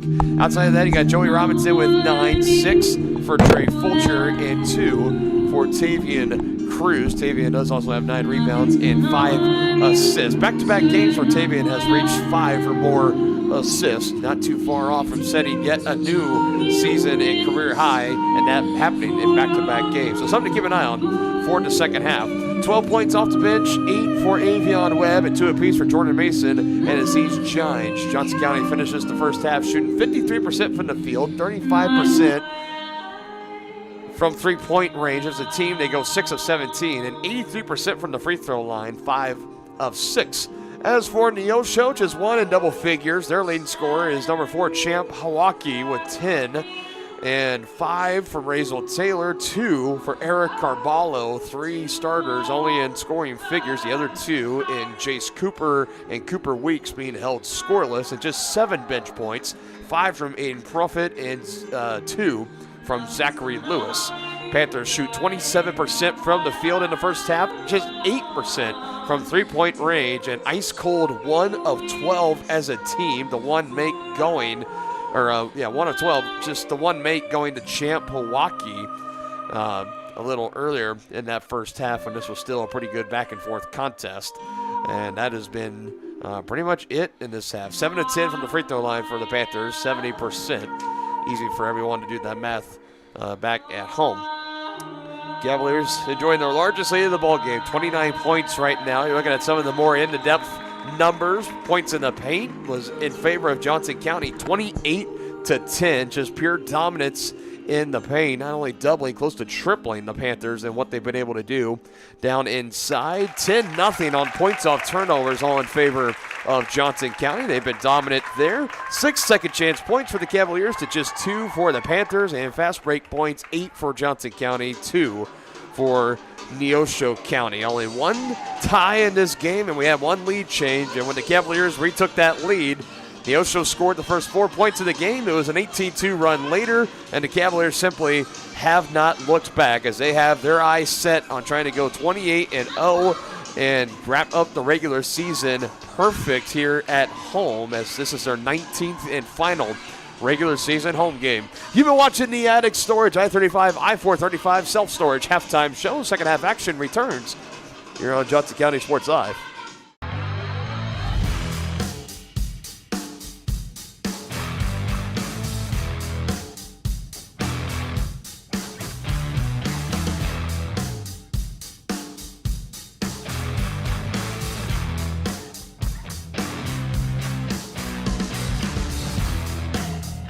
See the full lineup at hersinc.net. Call 913-247-3530 or just stop on by. For more than 20 years, Gherkin Rental has been the place to go to get the job done in eastern Kansas and western Missouri. With a huge selection of quality equipment, from roll-offs to trailers, telehandlers to generators, power washers to popcorn makers. Experienced equipment professionals and clean, well-maintained tools to help you get the job done right the first time. Gherkin Rental. Stop by any of their 13 locations across the KC Metro or call 855-GHERKINS. That's 855-437-5367. How do you see the world? At Shriners Hospitals for Children, we know that changing how you see things can turn them into everyday miracles, like riding my bike, breaking boards, hugging my mom. Every day for over 90 years, Shriners Hospitals for Children has been sending love to the rescue, regardless of a family's ability to pay. If you know a child we can help, call or go online now. Prescription drug pricing points to corporate Freedom of the press is about your right to know. and Clark sheer athleticism. It's about your right to be informed. Today, there are real threats to press freedom Reaching residential areas. and your right to know about the world around us. We must protect our right to know, no matter what kind of news is important to you. Before it's too late, understand the threats. ProtectPressFreedom.org.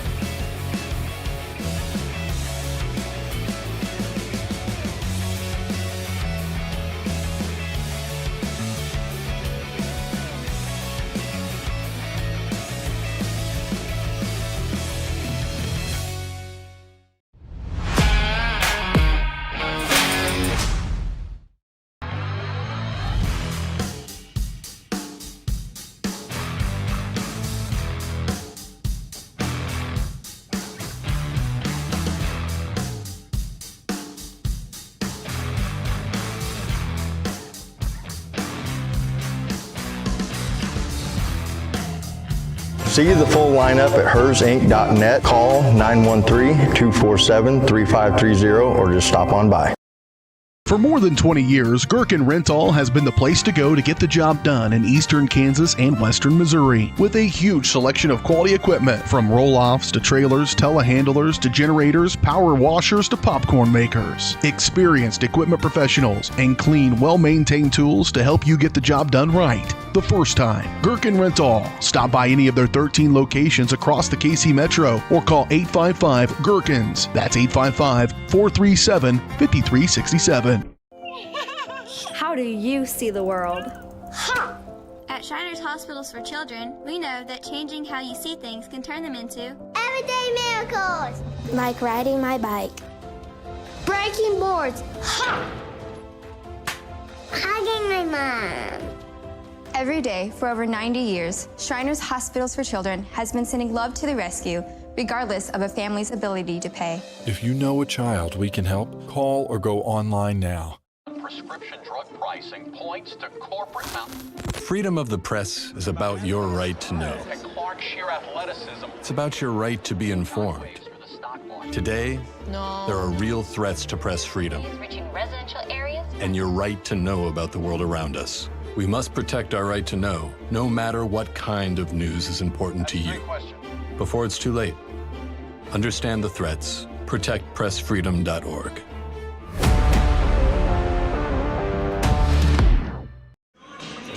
Wrapping it up here in our halftime show presented by I-35, I-435, a member of the Attic Storage Company. 53-24, a big halftime lead for Johnson County, 29 points, and looking to hold on as on the season. Johnson County a perfect 22-0 when they lead at halftime. Trying to put this one away, win both their regular season matchups against the Panthers of Neosho County. Dylan Funk, Caden Carbajo here in the booth with you folks. Our regular season finale, the penultimate game of the regular season. Both the men's and women's team for Johnson County has a game on Wednesday against Allen. Take on the Red Devils, and then they'll have next weekend off, and we'll open up Region 6 play in the first round games here at home against, well, to be determined. We'll see who their opponents will be. One seeds, no matter what, as both the men's and women's teams at Johnson County win the regular season titles. For Johnson County, the men's team, it's their 10th conference title. For the women's, it's the 6th straight and 18th overall in program history as Aiden Wing collects the rebound on the missed shot.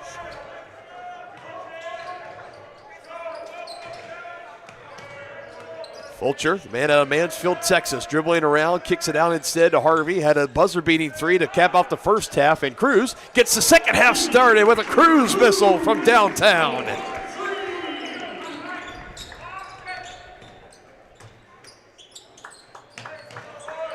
Already the 5th assist for Harvey, and on that three-point basket, Tavian already has more points in the second half than he did in the first. He finished with just 2. Despite the make from Meeks on the other end, it is still a 30-point Johnson County lead. Taylor all over Harvey. Gavin trying to create some space, asking for a foul, said his arm was held. As the ball gets on the deck and down on the other end, the put-in is no good. And a shot attempt from Chase Cooper. Gavin's still talking to the officials, saying he grabbed my arm. That was perfectly picked up by our crowd mic, and I don't blame him because Taylor had an arm bar on Gavin. Meanwhile, Joey can't go with the three. Another board for Tavian. And a jump ball as Taylor reaches in, but that'll stay down here with Johnson County. 10th rebound of the game for Tavian. And kudos to the referee, too, because you see some that if a player talks to you like that or asks questions, immediately, some will be quick to give you a T. And I like when they let the players that can voice their frustrations in a calm, orderly fashion. As this is a loose ball and, of course, not deflected. That's a turnover for Neosho, their 11th of the ball game. So, again, kudos to the official, hearing Gavin Harvey's frustrations and just saying, hey, sorry, dude, we'll look for it next time out, and just keeping it at that. Now, Wednesday game against Fort Scott, we see, what was it, Caden?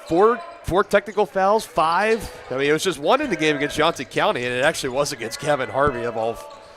Funny to bring up the topic, but We had mentioned that game on Wednesday. It got chippy late, and Fort Scott, their head coach got hit with a technical. There was 2 or 3 different players that got hit with a technical. It was a lot for sure. Yeah. Tensions were pretty high. You could cut it with a knife. And Trey Fulcher is going to go to the line here for Johnson County. Here's first trip on the afternoon, and he makes the first attempt.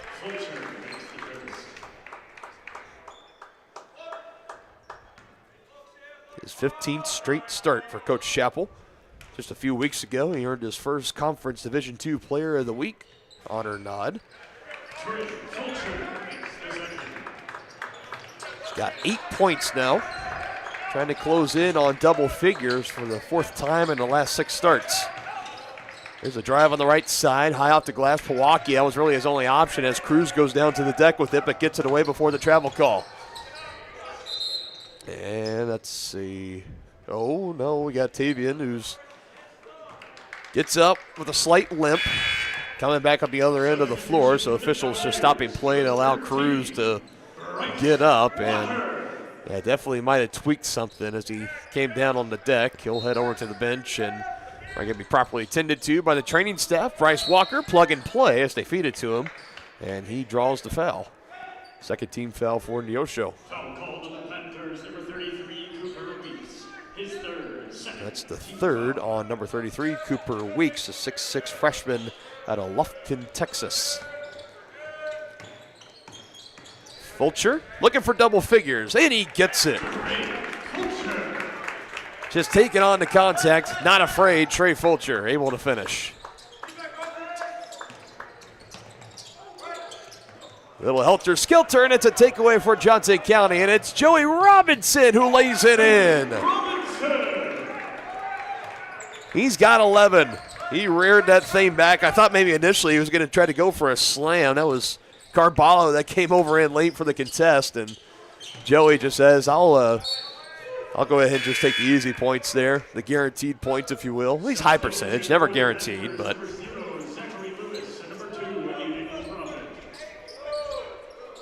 I figured since with it being sophomore day and all, he might just try to rear that one back, get a big highlight-worthy play in his final regular season home game.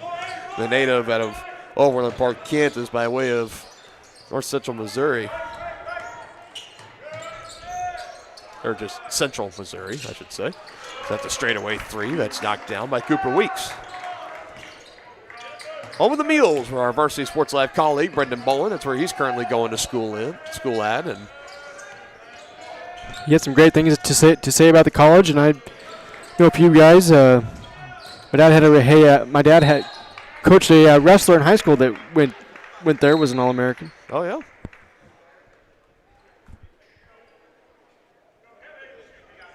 Corey Bloodgood was his name, but Johns County doesn't have wrestling. Kind of unfortunate, but I know there's a lot of passionate wrestling fans in this community. Yeah, for sure. In this area. And okay, so we just had a technical foul assessed to Eric Carballo. That's his first foul. So right on cue, when we were just talking not too long ago about all the technicals we were handing out on Wednesday, we get one here, and it'll be against Eric Carballo. The initial shooting foul, or just foul in general, was on Cooper Weeks. That's his 4th personal. He's in real dangerous foul trouble right now. So these are technical free throws being shot by Aiden Wing, and he goes 1 for 2. You know, you mentioned the chippiness this season. There was a time when there was a few fans that actually got escorted out. It did, yeah. That was the period. It was early on in the top season. 5 matchup. It was against Iowa Central. One where Cavaliers pulled it out late. It was a big game-winning 3, eventual game-winning 3 that was made by Avion Webb. And yeah, we had some fans that, it was a father and a teenage son. The son kind of had to leave by default because his dad got ejected. And yeah, it was that was pretty interesting. One of the more bizarre things that I've gotten to see here on Johnson County Sports Live. I mean, they were, said the magic words to the officials. They should have been thrown out. I'm saying, not saying they shouldn't have, but yeah. They had a game against Chandler Gilbert out of Arizona that was pretty good. Yeah. Pretty good game. Home of the Coyotes. I remember that back in November. Missing on that 3 was Wing.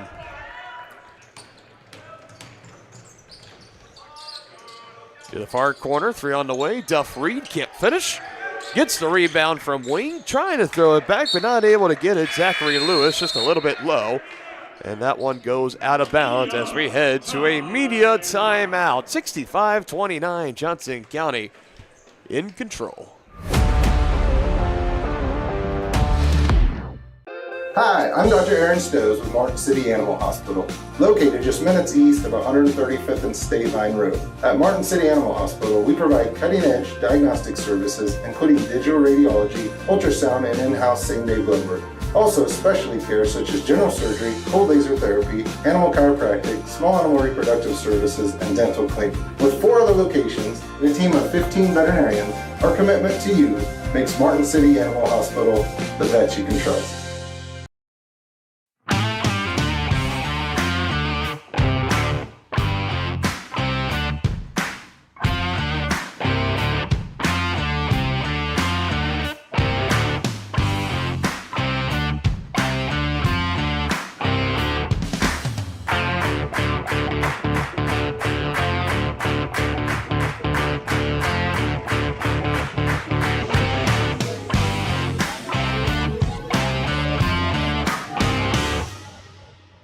For more than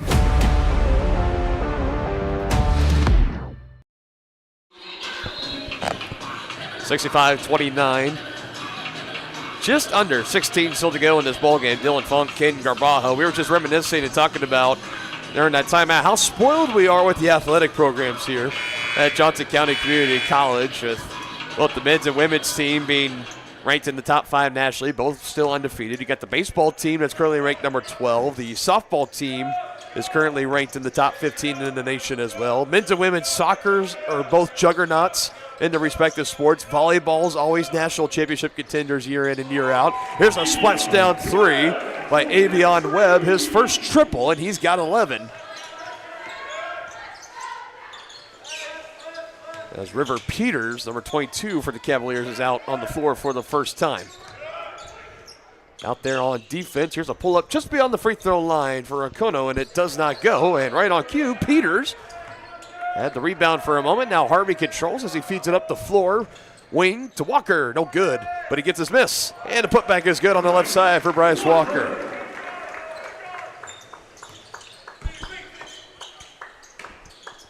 They also just have great facilities as well. Oh, yes. I ran the regional cross-country meet here my senior year, which they don't actually have the track and cross-country programs anymore, but it was fun to run that course and experience that. Webb, the handles and the pull-up jumper is good. Now 13 points for Avion Webb. I've always wondered, Caden, for trying to talk to somebody that's in track. What attracted you to going into cross country exactly? Well, my sisters were involved in it in high school, and obviously at the middle school level as well, and definitely was a lot of fun. But kind of unfortunate that the Johnson County doesn't have the programs anymore, or else I probably would have maybe walked on the squad. But running is not for everybody, but the people that it's for, they definitely enjoy it, and was actually fortunate enough to run the marathon in Kansas City back in October. That's awesome. That was pretty tough. But what is it? How many miles is it, the marathon? 26.2 miles. Yeah, that's a lot. That's a lot. It's like I like the scenery, and it kind of seems like it's very peaceful to go out for a run, and then I get down to the sidewalk in my neighborhood, and I'm like, you know what? Never mind. I'm more of a, I like to get it, lift some weights. I'll do some running on the treadmill or something, but I mean, it's wild to see, like, in a basketball game, these players are running like 3 to 4 miles. I mean, it doesn't sound like much, but when you're sprinting a lot and you take a lot of breaks and of course as well, but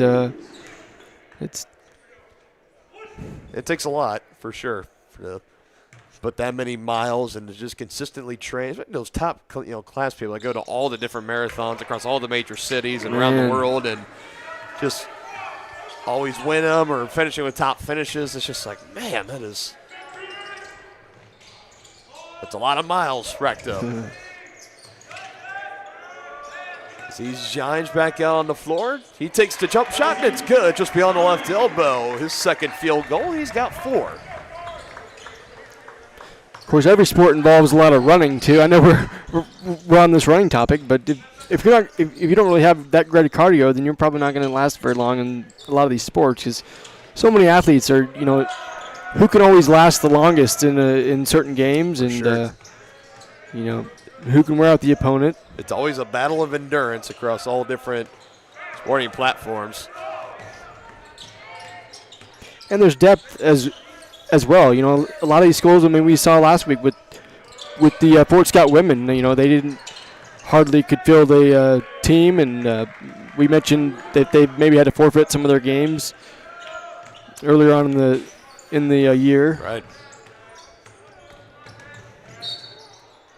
So I have a foul on the floor here. The Labette women's team last year, they were one that had so many injuries, they had to just kind of outright cancel their season, right? Kind of right into conference play or just right before conference play. So that kind of left a gap in everyone's schedules, and it got a little awkward with the seeding of the Region 6 tournament. Johnson County actually got a bye last year instead of playing Labette in the first round, as Jordan Mason knocks down the triple, his first, and he's got 4. Weeks to answer. Can't do it. Well, the fortunate part is there's always going to be schools for people to go to, so there's hopefully never a shortage of players to go to schools. But you see, there's always kids trying to get that secondary education. There's always kids and athletes that don't get the looks maybe that would love to come in and perform at the JUCO level. So, yeah, there's never really a shortage of athletes anywhere. I think really you kind of run into that question because you got some of these kids, they might be playing organized sports since they were in grade school, second, third grade around there. And if they go all the way through they're a senior in high school, you're talking about 10 years, if not even a little more. By the time they get to college, then it becomes a question of, are they just burnt out? For me personally, for football, I had played it for 10 years. I could have gone to some colleges and maybe played some football. Yeah. But one, the wear and tear on the body, and two, I was just burnt out on it. I just wanted to focus on school, get my degree, and now here I am in the broadcast booth with you on this beautiful Saturday, calling some Cavalier basketball. 79-38 as we head to another media timeout. 11:49 to go in the second half.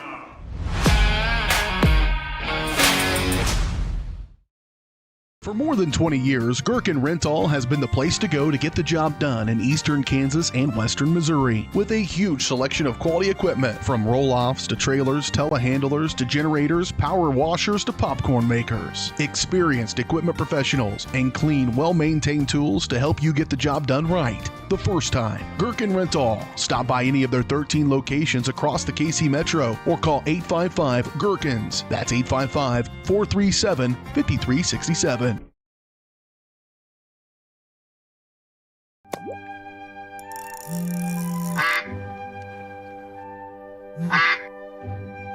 Oh, shoot.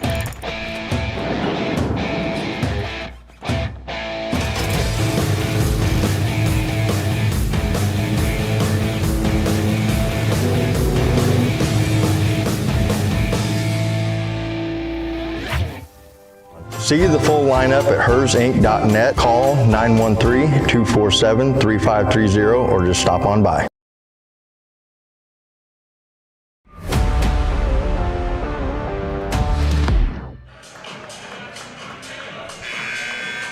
I'll tell you one thing, Carvalho, I did not have marathon talk on the docket today for our broadcast, but we ended up there somehow. Somehow, some way. Usually got to get over to some of the material on the back of our spotting boards as these games kind of start to get a little out of control. This one all in favor of Johnson County, up 41 on Neosho, nearing the halfway mark of the second half. Dylan Funk, Caden Carvalho, the aforementioned man behind the camera, here with you. That one is thrown away by Neosho. The turnovers continuing to pile up. That is number 15 in the ball game for the Panthers. Mason, Webb, Peters, Cruz, and Gines, the 5 on the floor for Johnson County. Would expect a little bit later on, just like Coach Conrad did in the women's game, you get all 5 of your sophomores on the floor at one time, your 5 sophomore players. We did have a sophomore manager or team, organizer, somebody that was recognized as well. So there's 6 total on the team, but 5 players. And imagine Coach Chappell will at least get them all 5 on the floor at the same time and then give them their curtain call. Or close to that. You got Gines and Cruz out there. You're just missing Robinson, Harvey, and Aiden Wing. Those are the other 3 sophomores still to make the way out on the floor. Here's Okono just taking that one away and going the other way with it, and the block attempt for Cruz is just a touch behind, and that's the first points for DeAndre Okono, the 6'4 sophomore out of Cissé, France. I hope I said that right for any French natives. If so, I apologize. Here he is again, but is that a foul or is it a goaltend? It's a goaltend. So 2 points will count, and the Frenchman has 4 straight points for Neosho. Out of all the KJCCC schools, Johnson County does a great job of scouting here around the Kansas City area and the metros, going out towards Lawrence even, drifting out into Missouri and Oklahoma, Nebraska in some cases. But I feel like Neosho always one of the better ones at bringing in the players from overseas and abroad around the world. And, for this men's team, no different. I mentioned you got natives of France here. You got go out to Washington. You got a player from Longford, Ireland. And a few others on here, too. You got 2 Frenchmen as Robinson gets the points there. 2 more for him. He's got 13. Jan De Silva, the 5'8 freshman, he's from Thiers, France. Hasn't made an appearance yet in this game. Also had some women's player from overseas as well. There's Duff Reed on the 3-ball.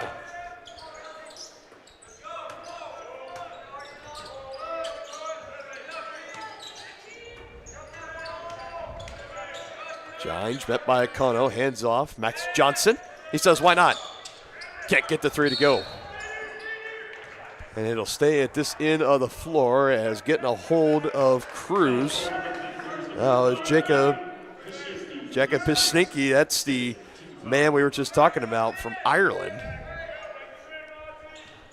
One of the destination places, if I got to go travel outside the country, I would love to spend some time in Ireland. That would be quite a lot of fun.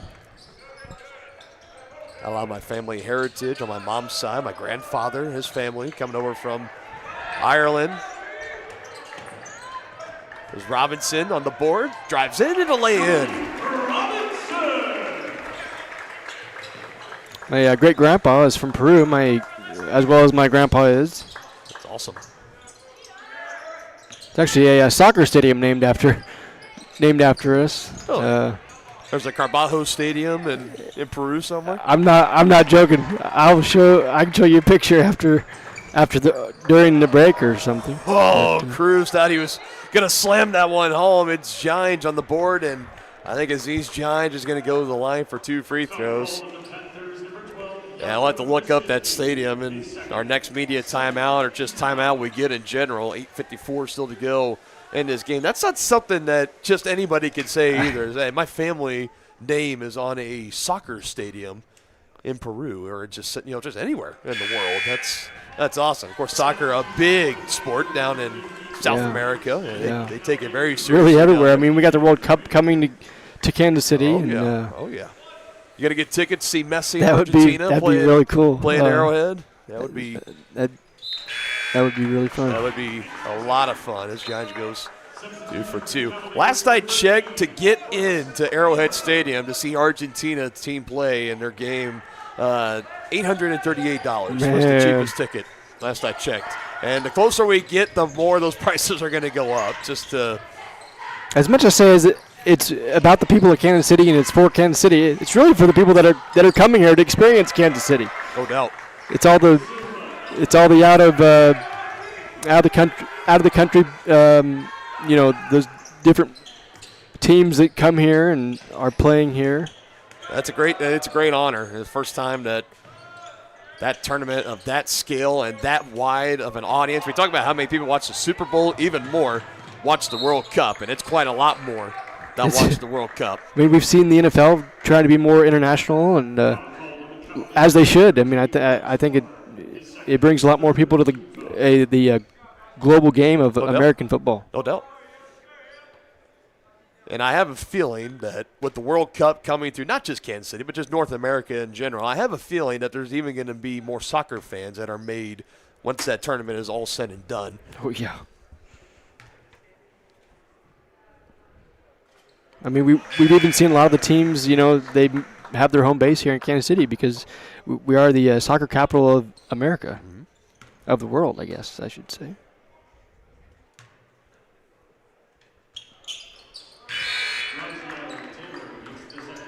Two-for-two trip there for Rizel Taylor, who's got 7, 3 of 4 from the free throw line. 34-point lead for the Cavaliers, 84-50, as we got about 8 and change to go in the ballgame. Of course, in the sport of basketball, we have James Naismith. Rock Chalk, home of the original rules of basketball, found in Lawrence, Kansas. Passed by that section of the athletic hall at Allen Fieldhouse many times during my time as a student there at the University of Kansas. One of my favorite sporting venues ever to go to, Allen Fieldhouse. Media timeout, 84-50. Let's find that stadium down in Peru. We'll have it for you when we return.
(84-50), 7:57 to go.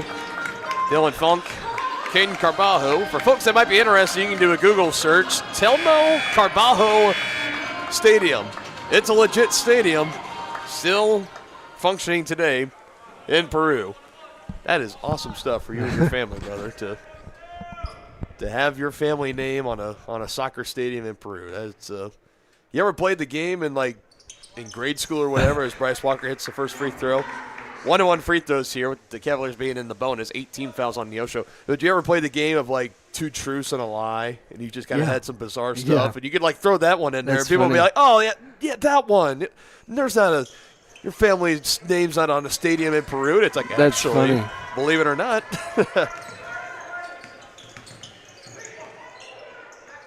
I sometimes ask people, what's your kind of claim to fame? It's like, do you got anything that you can hold your hat on or anything? Oh, for sure. Because I'm I'm interested in what people kind of got to say. And final chance here for the Panthers, and the 3-ball is good. There was about 3 seconds on the shot clock, and that 3 is good for Zachary Lewis. He's now got 5.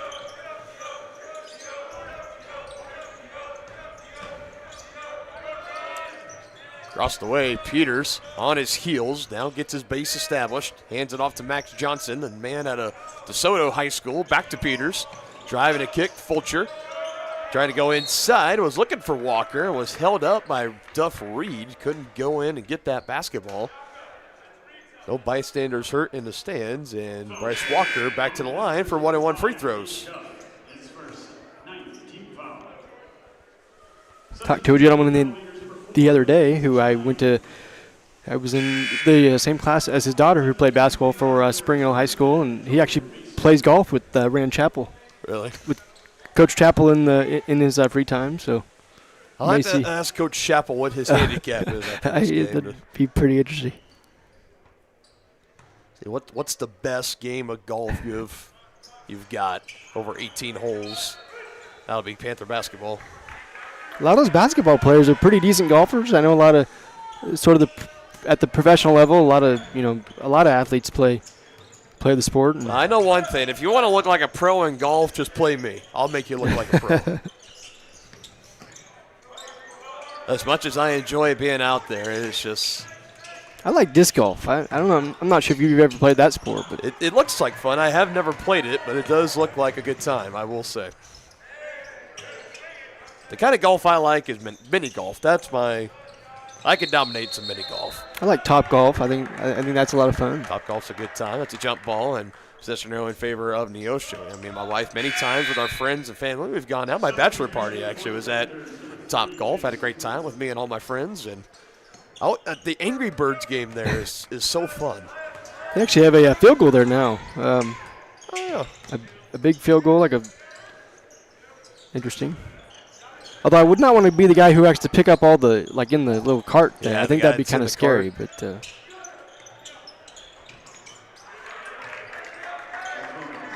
Kudo gets the bucket, his third field goal. He's now got 6. Because not only you're out there getting the golf balls, but then you just become a moving target, whether you consciously think that or not when you're teeing off. But there's definitely at least one time if you're at Top Golf, you think, I'm going to try to get this cart, just hit it on the side. And of course, he's protected by the cage, so the driver can't really get hurt. But right.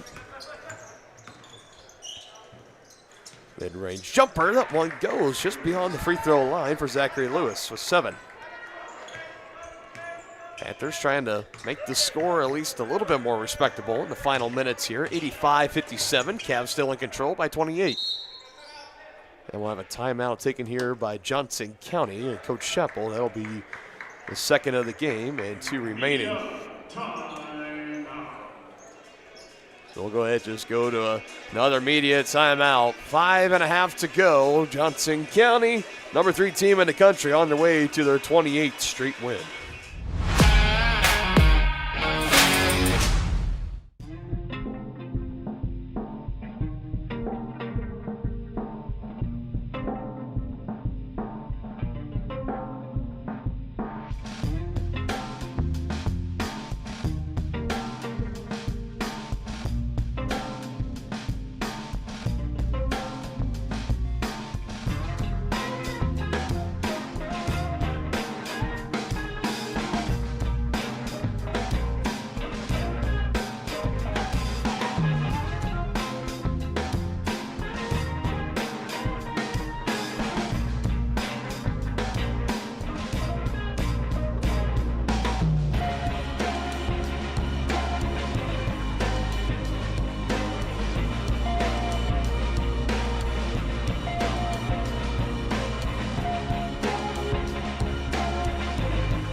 So here you go. There's the sophomore 5, if you will. Gavin Harvey, Aziz Johns, Joey Robinson, Aiden Wing, and Tavian Cruz. 5:34 is on the clock right now. Coach Schaffel will let this 5 play it out, and he's going to call each and every one of them out one by one, kind of get them their final curtain call to walk off the floor here for the final time in the regular season, as we'll go ahead and turn the ball over here. Turnover number 11 in the game for the Cavaliers. Again, they still will have one more game to play here at home. It'll be their first round game of the Region 6 tournament. That one is off the board, and Cavaliers will control. At least, of course, I think there still is the chance for both men's and women's. They could get a bye, potentially, so they might not play here at home anymore, but there's always that chance. At least it's on our calendar, so always just leave that date open. So if the Cavaliers do have one more game, it will be in that first round of the Region 6, or they'll take the bye and they'll go straight to the semifinals. That'll be Friday, 2 weeks from yesterday. We're coming up in 13 days, Friday, March 6th, over at Kansas City, Kansas Community College in the semifinal games, where a win will put them in the finals 2 weeks from today, Saturday, March 7th. Of course, how it works, you win your Region 6 tournament, you get the automatic bid into the national tournament. If you lose, then you got to hope for an at-large, which the case can be made, Caden, that if both these Johnson County teams somehow don't make it to the Region 6 finals or they don't win the championships, if they do make it to the finals, that you almost feel kind of confident in saying that they're both are going to get an at-large bid in the respective men's and women's national tournaments. Yeah, I mean, they've had a phenomenal season. I mean, they're the only college that has both the men's and women's teams are undefeated. That's right. Only college, only university in the nation. They combined 56-0, 355 away from being a combined 57-0. It's been so great, too, to see finally the local recognition. I mean, I've seen news outlets here that's been doing stories and interviewing the coaches and the players, and we've been communicating with them all throughout the season, too, covering them from the first game of the season all the way here to the final home game of the season. And it's just so great because I think it's easy for some to say, well, it's just JUCO ball. It's not KU. It's not K-State. You know, it doesn't really matter. But it does. Like, these are tremendous athletes. These are tremendous coaching staffs. You got two of the better head coaches in the scene right now with Coach Conrad for the women and Coach Chappell here for the men. And they do a phenomenal job of getting their teams ready to go year in and year out, being constant contenders in the conference, but then also national tournament contenders and threats to potentially make a run for the grand prize. I mean, just year in and year out, particularly on the women's side too.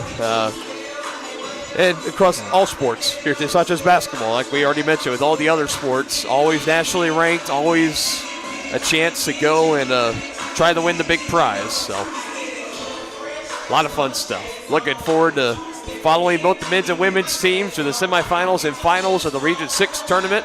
Those will be streamed over on the KJCCC Sports Network. They will not be here on YouTube on Johnson County Sports Live, so you will have to pay a subscription. It is worth it, might I add. It's a lot of great basketball we're going to see. You hear myself on the calls, some other members of our Varsity Sports Live crew and our Johnson County Sports Live crew will be there to broadcast the entire tournament, the semifinals and the finals, coming up in a couple of weeks over at Kid City, Kansas Community College. And, of course, if you can always make it out, I encourage you to do that. And if you do, never be afraid to stop by the booth during a timeout or in between games and come say hi. We always love hearing from all of our Cavalier fans and faithful listeners, and every time you guys always stop by and say hello. Here's a free throw from Aiden Wing, and the first one is up and good. Aiden Wing now back-to-back games of 15-plus points. He had 19 against Fort Scott, 15 right now, 16 on that made free throw.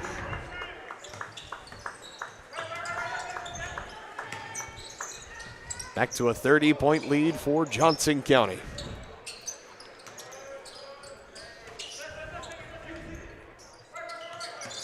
Kind of the reserve team in for Neosho right now. Still the 5 sophomore group out for Johnson County. Imagine Coach Chappell's getting closer and closer to eventually calling for a substitution timeout and getting those sophomores their curtain calls. At the horn, and it's good for Zachary Lewis. He's got 9, leading scorer for the Panthers.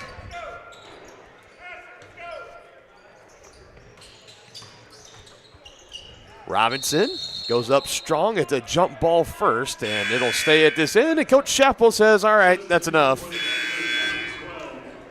So here is the curtain call for the 5 sophomores.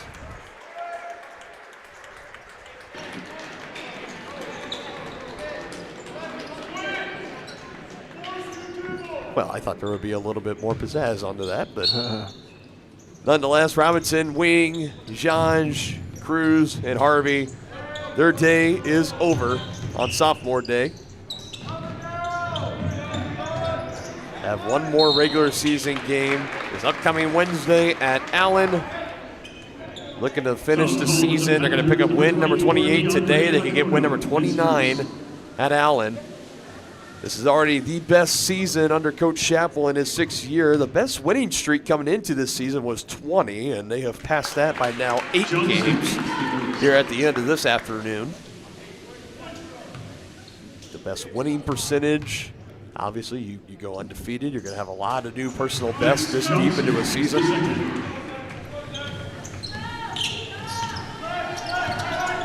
Believe it or not, for Max Johnson, that's his first made free throw of the season. It's never too late to always check off a couple of new first off your board.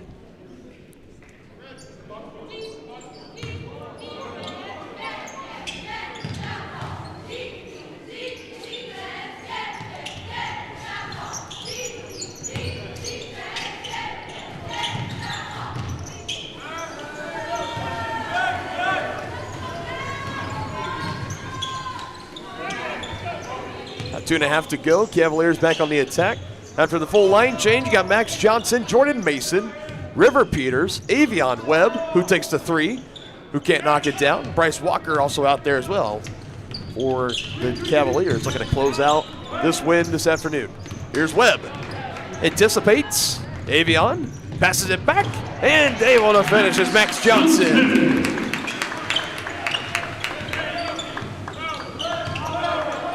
Just patient, good decision making there for Avion Webb, realizing Johnson was trailing just behind him. Gives it to him. Max Johnson, that's his second bucket today. He's got 4 points.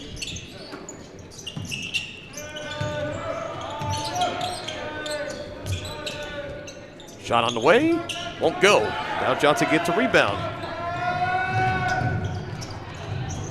Up ahead, Peters with the bucket.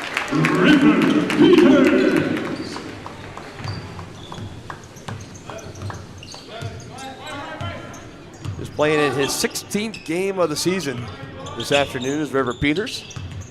Averages 5 points a game, and the games he does play in, and he gets the first bucket there as we're closing in on the final 60.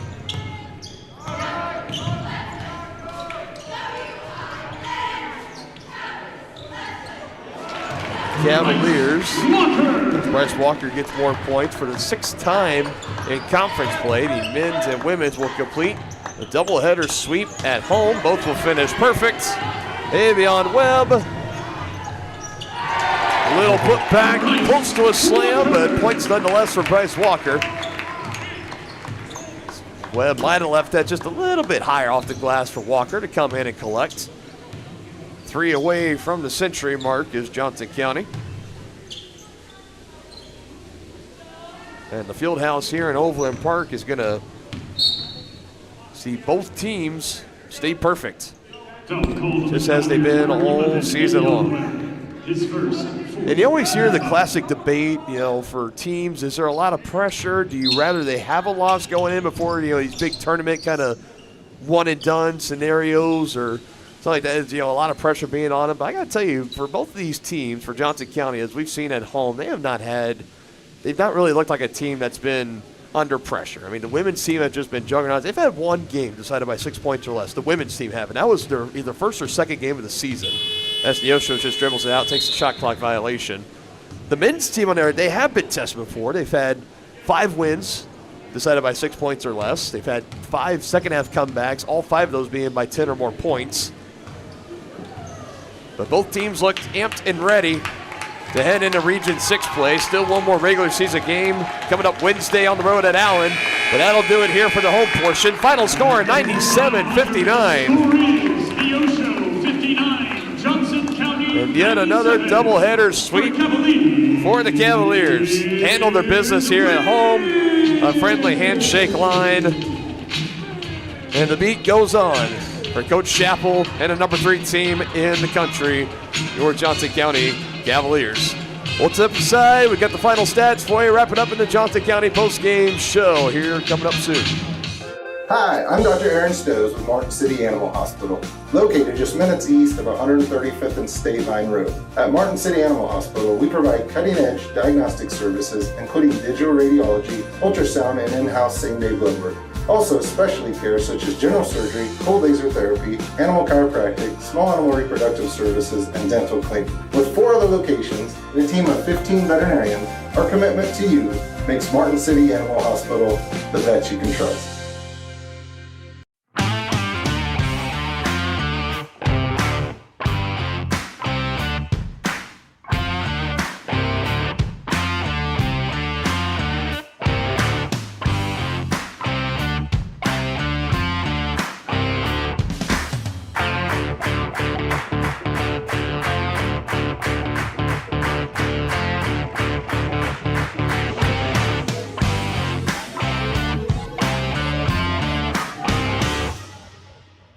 For more than 20 years, Gherkin Rental has been the place to go to get the job done in eastern Kansas and western Missouri. With a huge selection of quality equipment, from roll-offs to trailers, telehandlers to generators, power washers to popcorn makers. Experienced equipment professionals and clean, well-maintained tools to help you get the job done right the first time. Gherkin Rental. Stop by any of their 13 locations across the KC Metro or call 855-GHERKINS. That's 855-437-5367.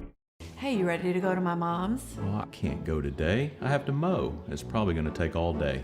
Well, that's too bad. Don't work too hard.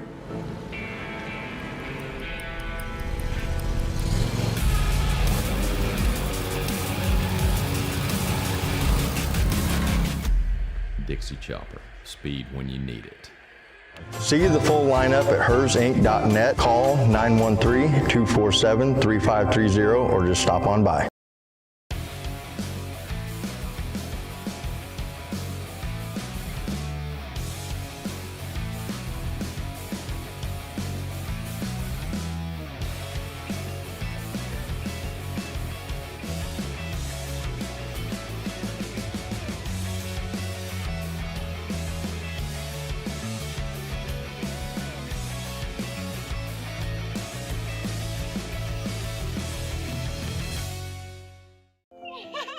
How do you see the world? Ha! At Shriners Hospitals for Children, we know that changing how you see things can turn them into everyday miracles. Like riding my bike. Breaking boards. Ha! Hugging my mom. Every day for over 90 years, Shriners Hospitals for Children has been sending love to the rescue, regardless of a family's ability to pay. If you know a child we can help, call or go online now.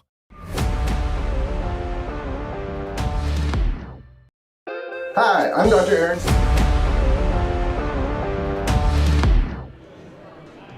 A successful sophomore day to cap off a successful season for Johnson County basketball, men's and women's here at home. Both stay undefeated. Now a combined 57-0 as the men get it done. 97-59 against Neosho. Both teams will wrap up the regular season coming up this Wednesday on the road at Allen County, taking on the Red Devils.